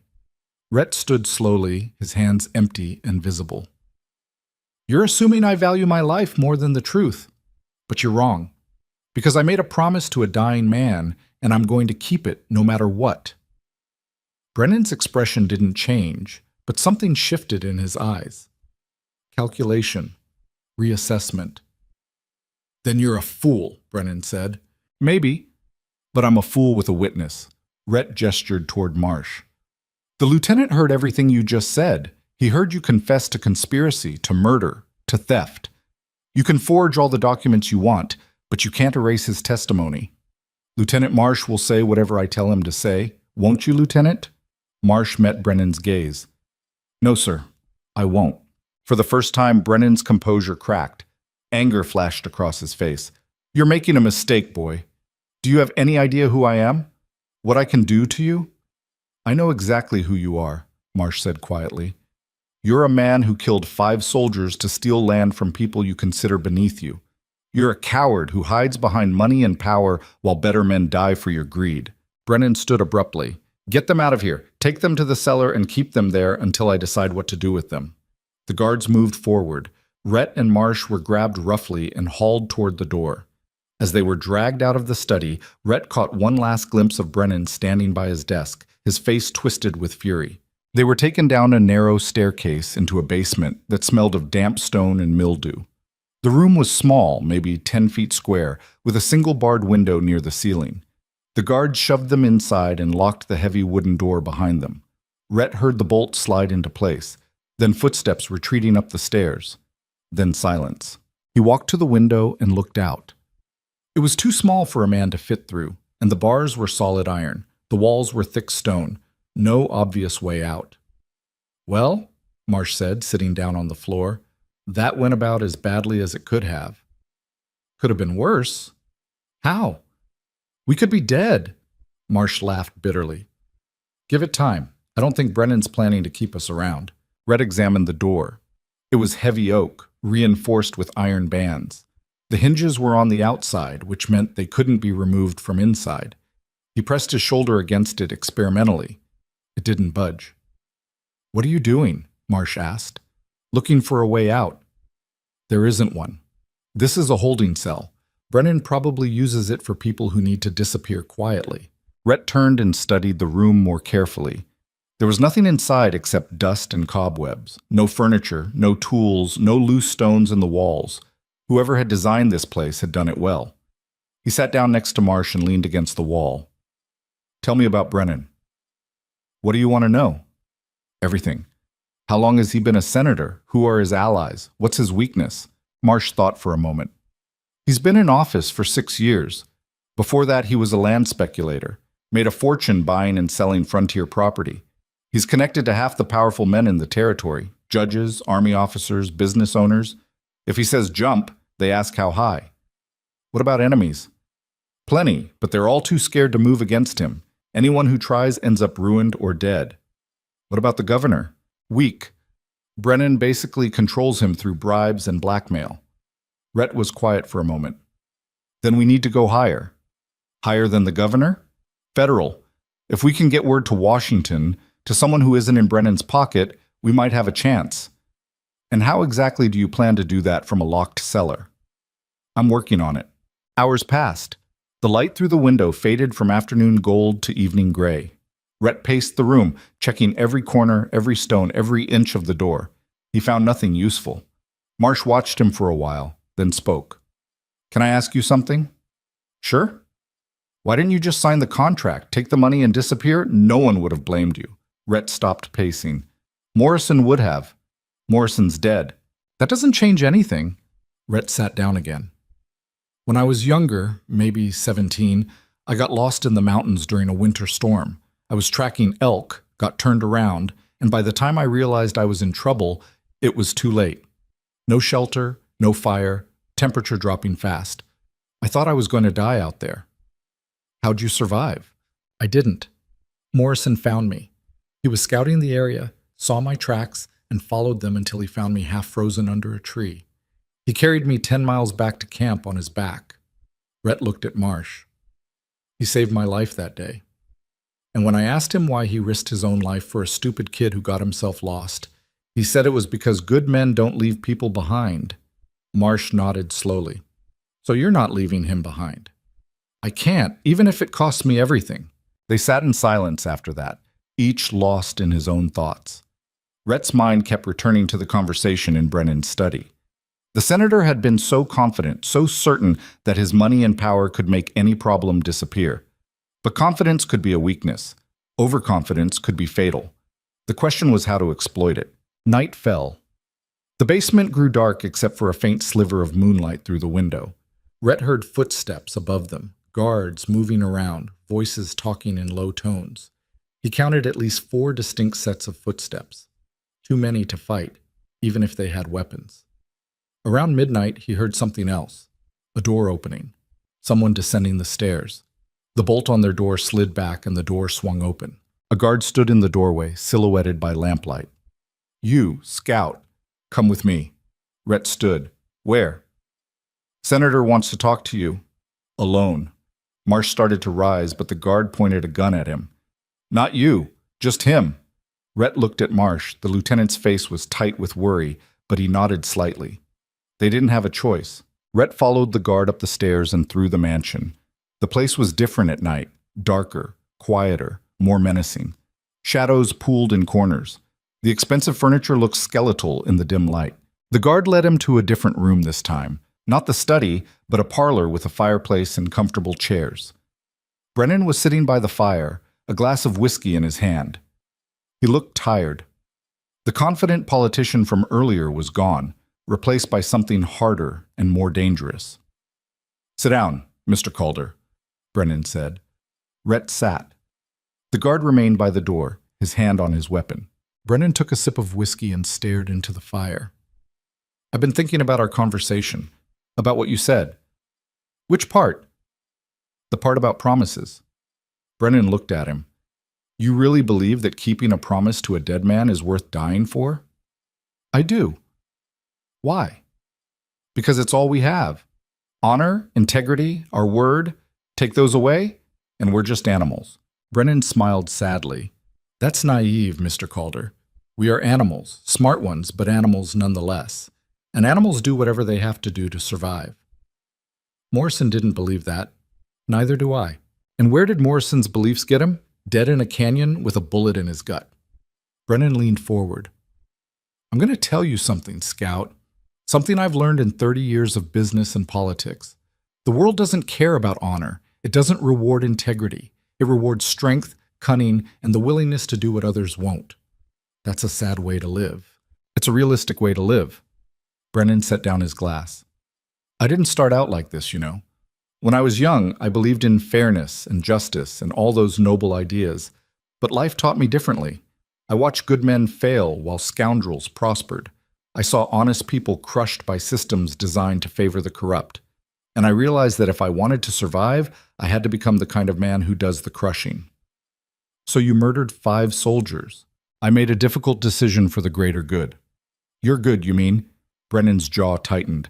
"I've built schools, hospitals, and roads. I've created jobs for thousands of people. I've brought civilization to a savage land. And yes, sometimes that requires difficult choices, choices that men like Morrison wouldn't have the stomach to make."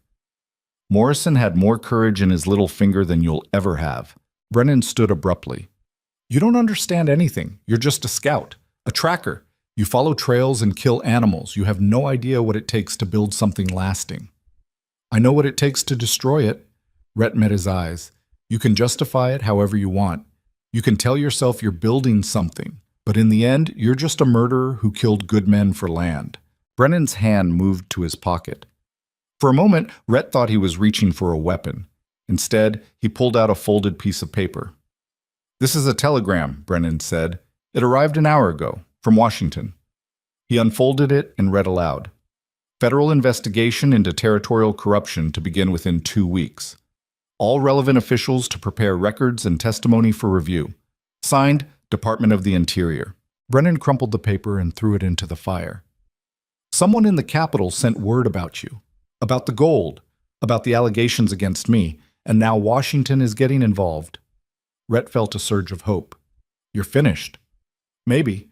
Or maybe I still have time to clean up this mess." Brennan turned to the guard. "Bring the lieutenant up here." The guard left. A few minutes later, he returned with Marsh. The lieutenant's hands were bound, and there was a fresh bruise on his cheek. They'd roughed him up on the way. Brennan picked up a revolver from the mantel and checked the cylinder. "Here's what's going to happen. I'm going to give you one last chance to sign that contract. If you refuse, I'm going to shoot Lieutenant Marsh in the head. Then I'm going to shoot you. By the time anyone finds your bodies, I'll have arranged for evidence proving you were working with outlaws to frame me. The federal investigation will find nothing." "You'd kill a federal officer?" Marsh asked. "I've killed better men for less." Brennan cocked the hammer. "What's your answer, Scout?" Rhett looked at Marsh. The lieutenant's face was pale, but there was no fear in his eyes, just resignation and a quiet kind of courage. "Don't do it," Marsh said. "Don't sign." "Admirable," Brennan said, "but pointless." He aimed the gun at Marsh's head, and then the window exploded inward. Glass shattered everywhere. A figure dove through the opening, rolled, and came up firing. 2 shots in rapid succession. The guard by the door went down, clutching his chest. Brennan spun, trying to bring his weapon around, but the figure was already moving. It was Sheriff Cole. She crossed the room in 3 strides and slammed the butt of her rifle into Brennan's face. The senator crumpled like a rag doll. Cole turned to Rhett and Marsh, breathing hard. "You two all right?" she asked. Rhett stared at her. "How did you—" "Followed you from Fort Davis, figured you'd get yourself into trouble, and I was right. She pulled out a knife and cut Marsh's bonds. We need to move. I've got men securing the grounds, but Brennan's got more guards than I've got deputies. How many men did you bring? Marsh asked, rubbing his wrists. 6. Brennan's got at least 20. Then we better be smart about this. Cole handed Rhett his revolver. Found this upstairs. Your rifle's in the hall. Rhett checked the weapon, fully loaded. What's the plan? Get out of here alive. Figure out the rest later. Gunfire erupted somewhere in the mansion. Shouts, running footsteps. Brennan's guards had realized something was wrong. Cole moved to the door and peered out. Hallway's clear for now. Stay close and stay quiet. They moved through the mansion like ghosts. Cole led, her rifle at the ready. Marsh followed and Rhett brought up the rear. They passed through rooms filled with expensive furniture and artwork, all the trappings of a man who valued wealth over decency. They were halfway to the front entrance when they ran into trouble. 3 guards appeared at the end of the hall, their weapons drawn. Cole fired first, dropping one. Marsh grabbed a chair and hurled it at another, buying them a second to dive into a side room. Bullets tore through the doorframe. Rhett and Marsh returned fire while Cole reloaded. One guard fell. The other retreated, shouting for reinforcements. We're pinned, Marsh said. Back door, Cole said. Through the kitchen. They ran. Behind them, more guards poured into the hall. Shots followed them, splintering wood and shattering glass. Rhett fired over his shoulder without aiming, just trying to slow them down. The kitchen was at the rear of the mansion. Cole kicked open the door, and they burst outside into a courtyard. 2 of Cole's deputies were there, holding horses. Mount up, Cole shouted. They didn't need to be told twice. Rhett swung into a saddle and kicked the horse into motion. Marsh and Cole were right behind him. They galloped through the courtyard and out a service gate, guards streaming out of the mansion after them. They rode hard through the dark streets of the capital. Behind them, gunfire and shouting faded into the distance. They didn't slow until they reached the edge of town, where Cole's remaining deputies were waiting with fresh horses. Cole pulled up and dismounted. Everyone intact? More or less, Marsh said, breathing hard. Rhett looked back at the city. Lights were coming on in windows. People were waking up, wondering what the commotion was about. By morning, the whole capital would know that Senator Brennan's mansion had been attacked. What happens now? Rhett asked. Now we get you somewhere safe until the federal investigators arrive. Cole checked her rifle. Brennan's going to come after us with everything he's got. We need to stay ahead of him. Where do we go? I know a place. Old cavalry outpost about 40 miles north. Abandoned, but defensible. She looked at Rhett. Question is, will you testify when the investigators get here?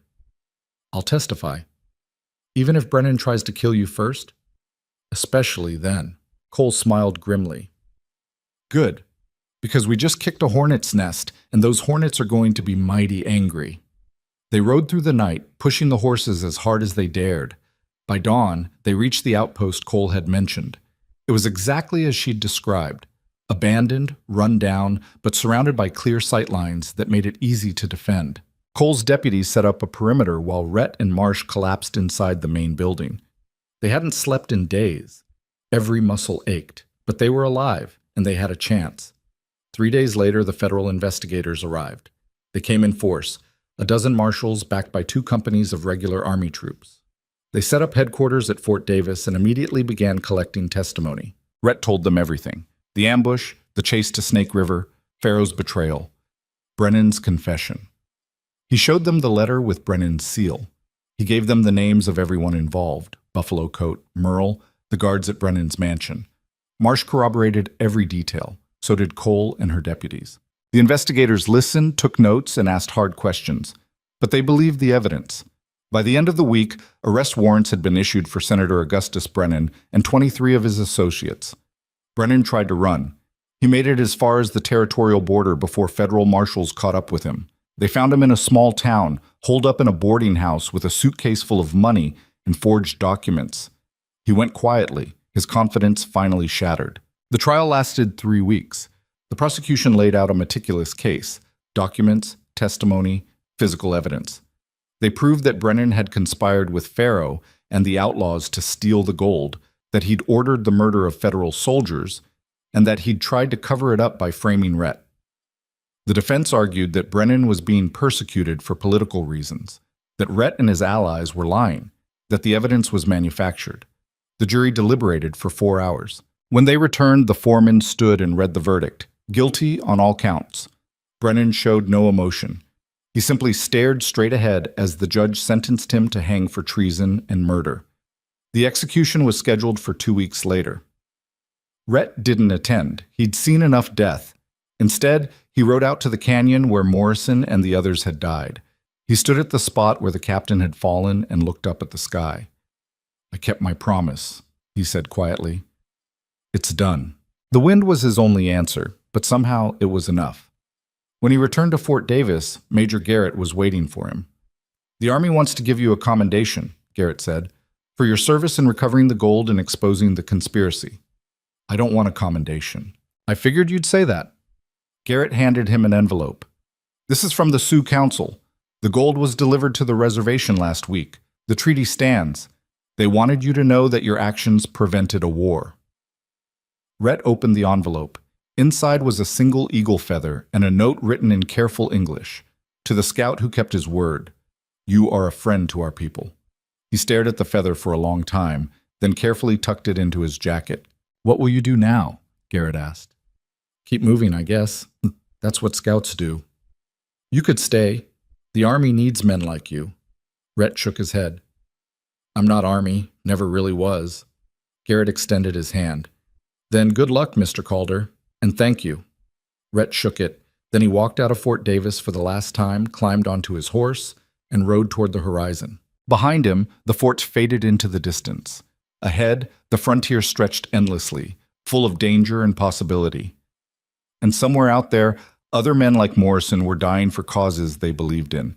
Other scouts were following trails into darkness. Other battles were being fought. But for now, Rhett had done what he set out to do. He'd kept his promise. He'd found justice for 5 dead soldiers, and that, in the end, was enough. The road out of Fort Davis stretched north through country. Rhett had traveled 100 times before, but it felt different now. The weight of what had happened, the deaths, the betrayals, the final reckoning with Brennan, sat heavy in his chest. He'd accomplished what he'd set out to do, but victory tasted like ash and gunpowder. Morrison was still dead. Evans was still dead. The 4 other soldiers who'd died in that canyon were still in the ground at Fort Davis, buried with military honors they'd earned with their blood. Rhett rode for 2 days without stopping for more than a few hours at a time. He avoided settlements, stuck to game trails and dry creek beds where a man could travel without being seen. The frontier had a way of making people disappear when they wanted to, and right now, disappearing sounded like exactly what Rhett needed. On the 3rd morning, he came across a shallow river running between low hills. His horse was exhausted, and so was he.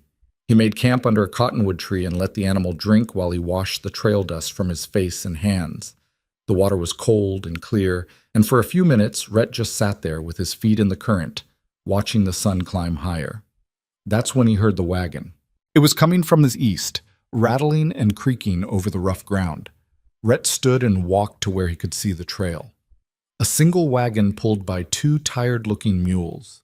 An older man held the reins, and beside him sat a woman with gray hair tied back in a bun. In the back of the wagon, 3 children huddled under a canvas tarp, trying to escape the sun. The wagon stopped when the man saw Rhett.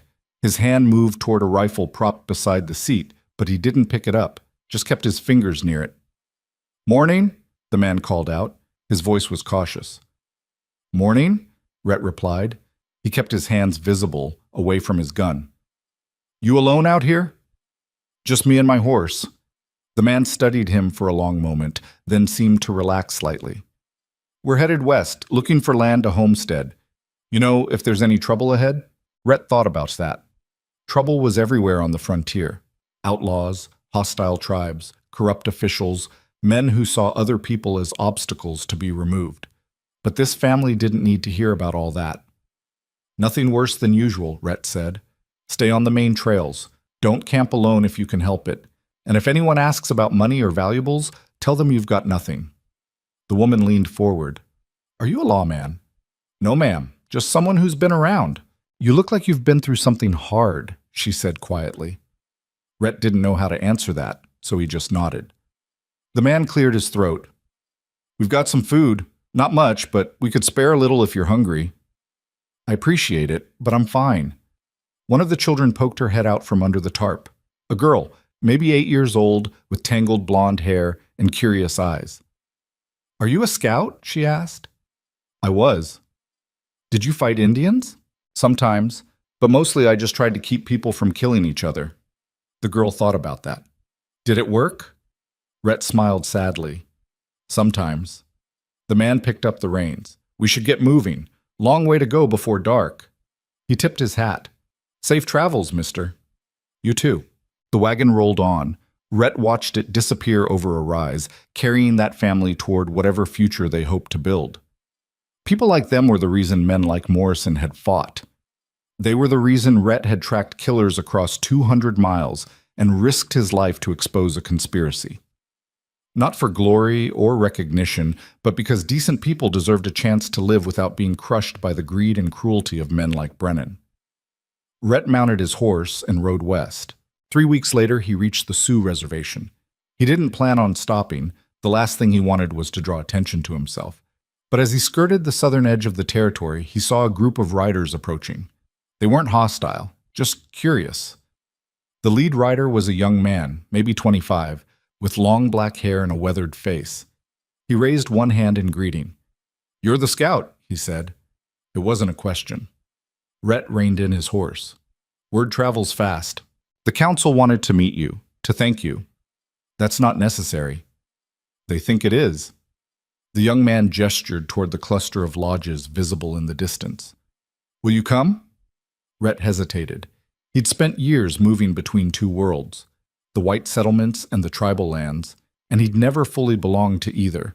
But these people had received the gold he'd fought to recover. The treaty he'd helped preserve was keeping them alive, at least for now. "All right," he said, but I can't stay long." The young man smiled. "We won't keep you." The reservation was bigger than Rhett expected. Dozens of lodges arranged in careful patterns, cook fires sending up thin columns of smoke, children playing near the river. It wasn't prosperous. The land the government had given them was marginal at best. But it was theirs, and they were making it work. The council met him in the center of the camp. 5 elders, their faces lined with age and experience, sat in a semicircle. The young man who'd brought Rhett gestured for him to sit. "You are Rhett Calder," one of the elders said. His voice was deep and measured. "I am. The soldier Morrison spoke of you before he died. He sent word to us through a messenger, telling us what had happened. He said you would bring back what was stolen." Rhett hadn't known that. Morrison must have sent the message before the convoy left, as a precaution. The thought of it, the captain's careful planning even in the face of danger, made Rhett's throat tight. "I did what I could," Rhett said. "You did more than that." The elder reached into a pouch at his side and pulled out the eagle feather Rhett had received at Fort Davis. "We sent you this to honor your actions, but there is something else we wish to give you." Another elder stood and walked to Rhett.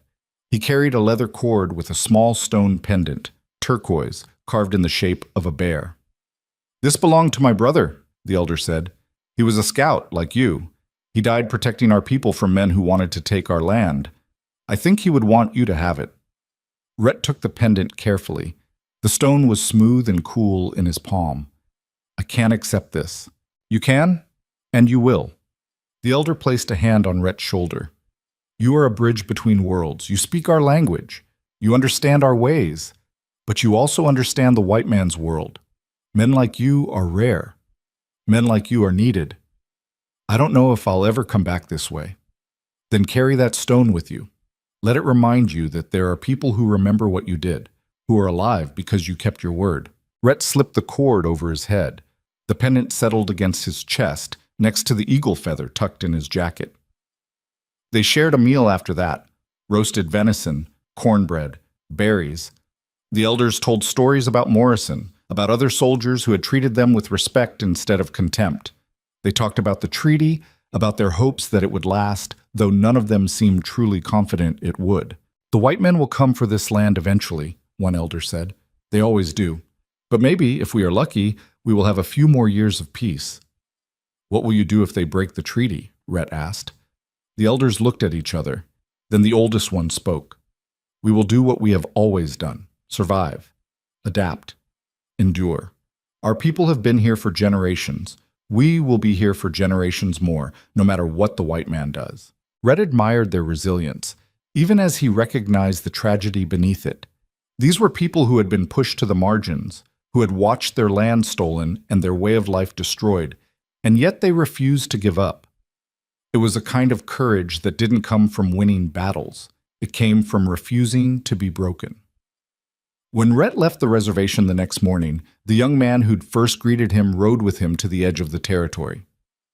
"Where will you go now?" he asked. "Wherever the trail takes me." "And if the trail brings you back here?" Rhett looked at him. "Then I'll come back." The young man nodded. "Travel safely, Scout." Rhett rode on. The weeks that followed blurred together. He drifted west, then south, then west again, following no particular route. He avoided towns when he could, preferring the solitude of open country. At night he made small fires and cooked whatever he'd hunted that day: rabbit, sage hen, occasionally a deer if he was lucky. He slept under the stars and woke with the sun, and slowly the weight in his chest began to ease. But he couldn't escape the memories. They came at odd moments, washing his hands in a stream and suddenly seeing Morrison's blood on his fingers, riding past a canyon and hearing echoes of gunfire that weren't really there, lying awake at night and wondering if he could have done something different, saved someone, changed the outcome.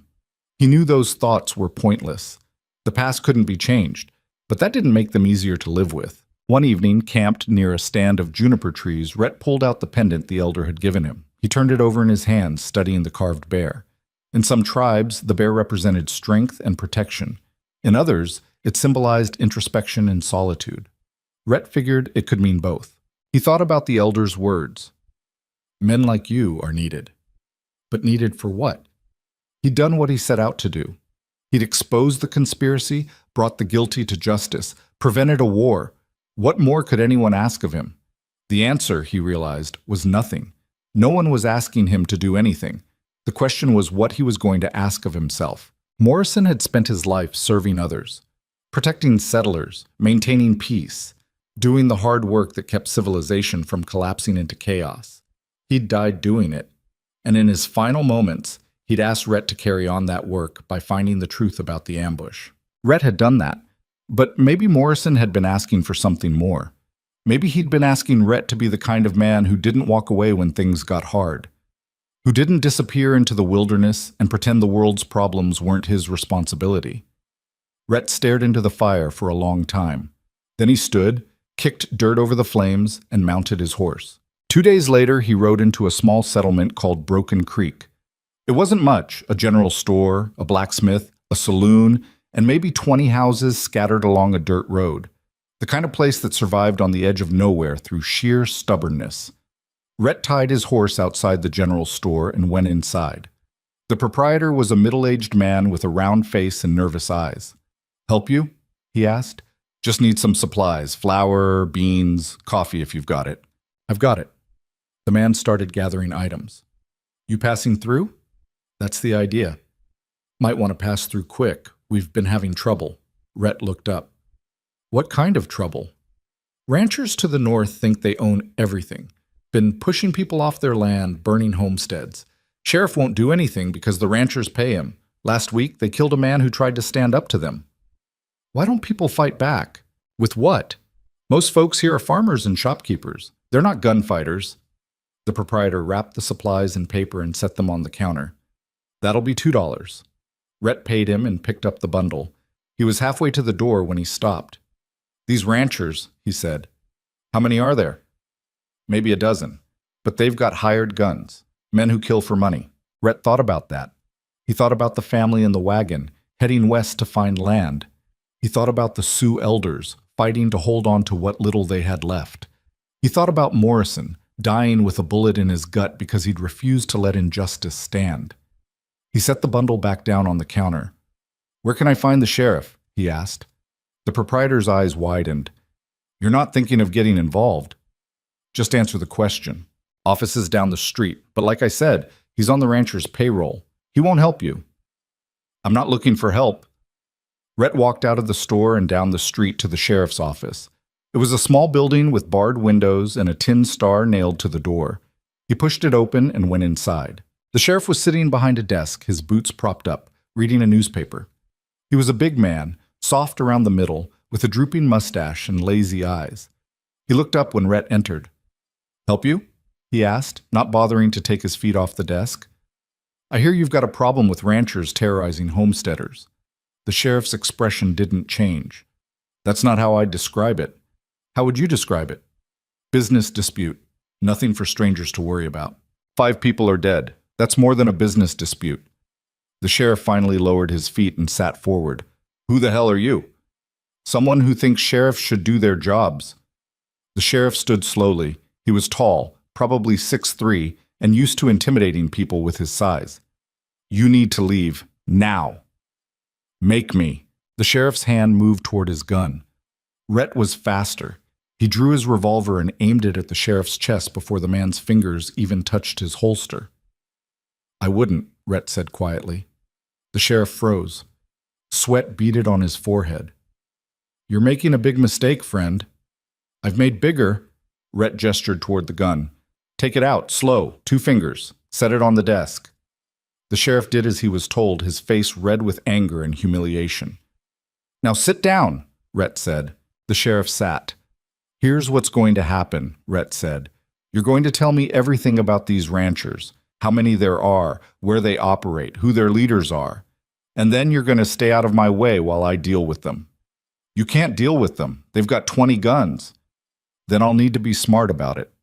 Rhett pulled up a chair and sat down, his revolver still trained on the sheriff. "Start talking." It took an hour, but Rhett got the whole story. The ranchers were led by 2 brothers named Hackett. They'd bought up land cheap during a drought, then used intimidation and violence to expand their holdings. Anyone who wouldn't sell got burned out or killed. The sheriff turned a blind eye because the Hacketts paid him $500 a month. "They're planning another raid tonight," the sheriff said reluctantly. "Homestead about 5 miles east, family named Carter. The Hacketts want them gone by morning." "How many men will they send?" 6, maybe 8. Rhett stood and walked to the door. "You're going to stay here tonight. You're not going to warn the Hacketts. You're not going to send word to anyone. If I find out you did, I'll come back and we'll have a different kind of conversation. You're one man. You can't stop them." "We'll see." Rhett rode out to the Carter homestead as the sun was setting. It was a modest place, a small house, a barn, a few fields of struggling crops. A man in his 30s was working near the barn when Rhett arrived. He stopped and watched warily as Rhett approached. "Can I help you?" the man asked. "Name's Rhett Calder. I'm here to help you." "Help with what?" "The Hacketts are coming tonight. They're planning to burn you out." The man's face went pale. "How do you know?" "The sheriff told me." "The sheriff works for them." "Not anymore." Rhett dismounted. "You got family inside?" "My wife and 2 kids." "Get them out. Send them to town or to neighbors, somewhere safe." "And what are you going to do?" "Make sure the Hacketts regret coming here." The man stared at him. "Why would you do this? You don't even know us." "I knew someone once who said good men don't leave people behind. I'm trying to live up to that." The man's wife and children left within the hour. Rhett and the homesteader, whose name was Thomas, spent the remaining daylight preparing. They set up positions near the barn and the house where they'd have clear fields of fire. They gathered every weapon Thomas owned, 2 rifles, a shotgun, and an old revolver. It wasn't much, but it would have to do. "You ever been in a fight?" Rhett asked. "Not like this." "Stay calm. Pick your targets. Don't waste ammunition. And if things go bad, run." "What about you?" "I'll be fine." They waited. The night grew dark and cold. Stars appeared overhead, bright and indifferent. Rhett checked his weapons for the 3rd time, making sure everything was loaded and ready. Beside him, Thomas sat with the shotgun across his lap, trying not to look as terrified as he obviously was. "Can I ask you something?" Thomas said. "Sure." "Why are you really doing this? There's got to be easier ways to make a living." Rhett thought about that. "A few weeks ago, I watched 5 men die because of someone else's greed. I tracked down the people responsible and made sure they paid for it. But the thing is, stopping one bad man doesn't stop all the others. There's always going to be someone like the Hacketts, someone who thinks power gives them the right to hurt people. And if no one stands up to them, they just keep doing it. So you're going to stand up to all of them." "Just the ones I run into." Thomas shook his head. You're either crazy or the bravest man I've ever met. Probably both. Around midnight they heard horses. Rhett counted 8 riders approaching from the west. They came slowly, confidently, like men who'd done this before and knew there'd be no resistance. Wait until they're close, Rhett whispered. Let them think we're not here. The riders spread out as they approached the homestead. 2 headed for the barn, 3 toward the house, and 3 stayed back with torches. They were planning to burn both buildings at once. Rhett waited until the first rider dismounted near the barn. Then he fired. The shot dropped the man instantly. Before the others could react, Rhett fired again, hitting a second rider in the shoulder. Thomas opened up with the shotgun, the blast echoing across the homestead. One of the torch carriers went down, his horse bolting. The remaining riders scattered, looking for cover.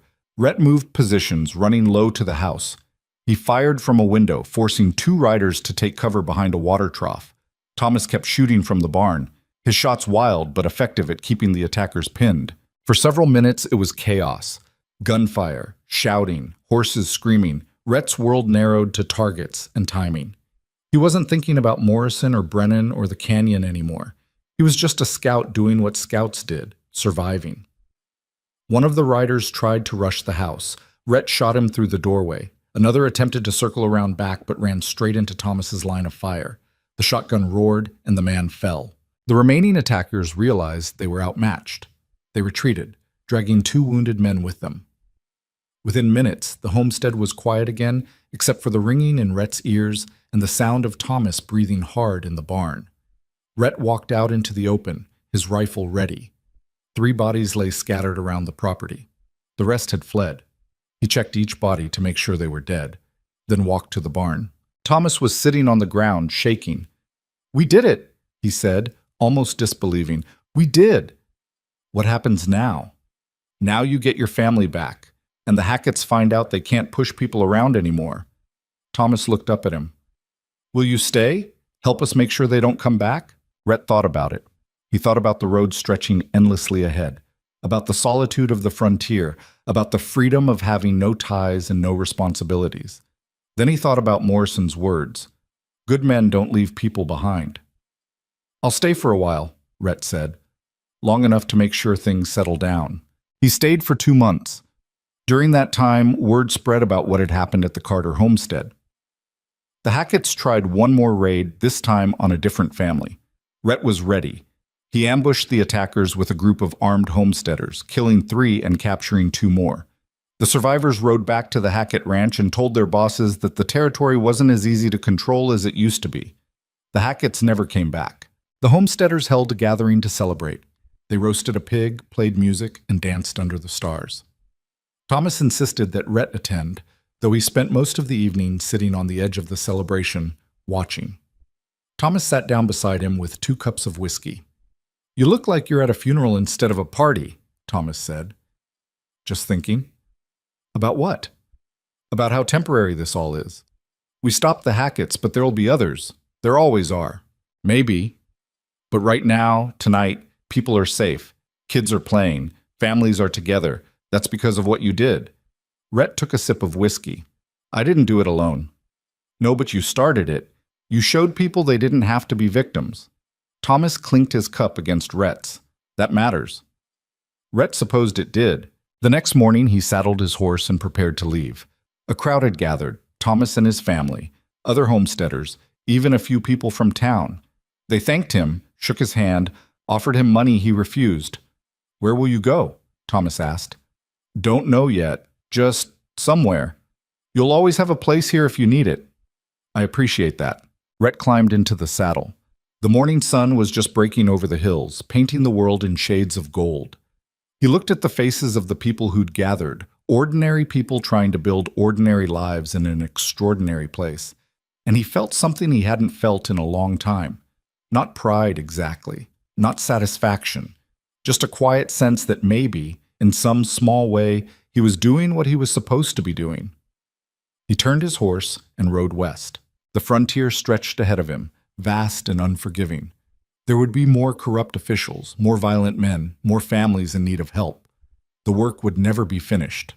But that was all right. Morrison had understood that. You didn't fight for a final victory. You fought for the temporary peace, the small triumph, the life saved today even if it would be threatened again tomorrow. As Rhett rode, he reached up and touched the turquoise pendant hanging around his neck. The carved bear felt warm against his chest. Behind him, the past was full of ghosts and regrets. Ahead, the future was uncertain and dangerous. But right here, right now, in this moment between what had been and what would be, Rhett Calder was exactly where he needed to be. A scout, a protector, a man who kept his promises and stood between the innocent and those who would do them harm. The trail wound through hills and valleys, past rivers and canyons, through land that had been fought over and died for since the first white men arrived. Some people said the frontier was closing, that civilization was finally winning against the wilderness. But Rhett knew better. The frontier wasn't a place. It was a state of mind. It was the space between order and chaos, between law and lawlessness, between the people who built and the people who destroyed. As long as that space existed, scouts like him would be needed. Weeks turned into months. Rhett moved from settlement to settlement, never staying long but always staying long enough. He helped a town organize a militia to fight off raiders. He tracked down a gang of horse thieves and recovered a rancher's stolen herd. He testified at a trial that sent a corrupt judge to prison. Small victories. Temporary fixes. But victories nonetheless. In a town called Redemption, he met an old cavalry sergeant who'd served with Morrison years earlier. They sat in a saloon and traded stories about the captain, his stubbornness, his fairness, his absolute refusal to compromise his principles. He was the best officer I ever served under, the sergeant said. And when I heard what happened to him, what you did to make it right, well, I just wanted to say thank you. Not many men would have done what you did. Morrison would have done it for me. Damn right he would have. The sergeant raised his glass. To Captain Morrison, and to the men he made better just by knowing them. They drank to that, too. Winter came early that year. Rhett found himself holed up in a mountain cabin during a blizzard that lasted 3 days. He spent the time reading a battered copy of Homer's Odyssey he'd found in the cabin, a strange book about a man trying to find his way home after a war. Rhett wasn't sure where home was for him anymore. Maybe it wasn't a place at all. Maybe home was just the work itself, the endless movement from one crisis to the next, always helping but never settling. When the blizzard cleared, he rode down from the mountains and continued west. Spring arrived with wildflowers and new grass. Rhett passed through country he'd never seen before, red rock canyons, forests of pine, meadows so green they hurt to look at. He saw buffalo herds that stretched for miles, rivers full of salmon, mountains that touched the clouds. The land was beautiful and brutal in equal measure, and Rhett understood why people fought so hard to claim it. In a trading post near the Oregon border, he heard news from the east. Senator Brennan had been hanged 2 months earlier. The execution had been public, attended by hundreds of people. Some had cheered, others had protested, claiming Brennan was a victim of federal overreach. But the verdict had stood, and justice, however imperfect, had been served. Rhett felt nothing when he heard the news. No satisfaction, no relief. Brennan's death didn't bring back Morrison or any of the others. It just closed a chapter that had been open too long. That night, camped under the stars, Rhett thought about everything that had happened since the ambush in the canyon. The chase to Snake River, the confrontation with Pharaoh, the trial. The months of drifting from town to town, helping where he could. It had been almost a year, and he was tired. Not physically, he was in better shape than he'd been in years, but tired in his soul. He wondered what Morrison would tell him to do, probably something about duty and honor, and not giving up. But Morrison was gone, and Rhett had to make his own choices now. He decided to head north toward Canada. Not to stay, just to see what was there. The frontier supposedly ended at the border, but Rhett suspected there was just as much chaos and injustice on the other side.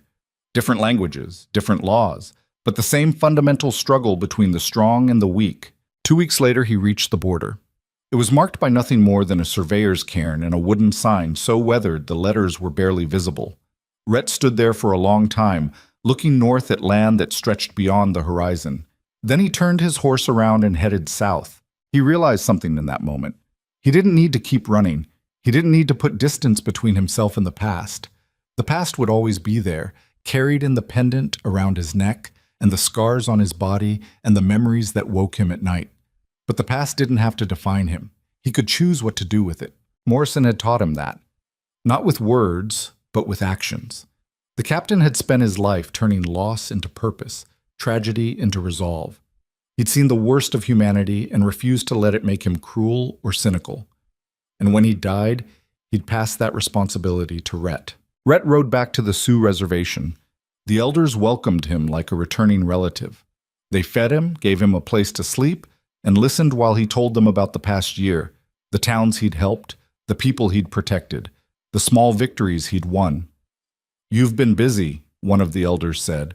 "I've been trying to honor the gift you gave me. The stone." Rhett touched the pendant. "You said men like me were needed. I wanted to prove you right." "And have you?" "I don't know. Some days I think I'm making a difference. Other days I feel like I'm just postponing the inevitable." The elder smiled. "That's the nature of the work. We cannot stop the river from flowing. We can only guide it, divert it, keep it from destroying everything in its path. You are doing that. It is enough." Before Rhett left, the young man who'd first greeted him, his name was Two Hawks, asked if he could ride with him for a while. "I want to learn what you know," Two Hawks said. "How to track, how to survive, how to protect my people." Rhett thought about refusing. He'd always worked alone, and taking on a student would complicate things. But then he remembered that Morrison hadn't taught him everything in formal lessons. He'd taught him by example, by letting Rhett ride alongside him and learn through experience. "All right," Rhett said, "but it won't be easy." "I'm not looking for easy."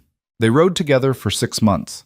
Rhett taught Two Hawks how to read trail signs, how to move silently through different terrain, how to shoot accurately under pressure. But more than that, he taught him the things Morrison had taught him: patience, judgment, when to fight, and when to talk. How to see people as they were, rather than as you wanted them to be. Two Hawks learned quickly. He had the instincts of a natural scout and the discipline to master the skills. By the time they parted ways, Rhett knew the young man would be able to protect his people when the next threat came. "Will I see you again?" Two Hawks asked. "Probably. The frontier's not that big." "Where will you go?" "Wherever I'm needed." Two Hawks clasped his hand. "Thank you for everything. Thank your elders. They're the ones who saw something in me worth teaching to you." Rhett watched Two Hawks ride back toward the reservation. Then he turned south and rode toward the territories, where he'd heard rumors of range wars and corrupt marshals. The work never ended. That was the truth Morrison had understood, and that Rhett was finally accepting. There would always be another Brennan, another Hackett, another group of powerful men trying to crush the powerless. The best Rhett could do was stand in their way, slow them down, make them think twice before they acted.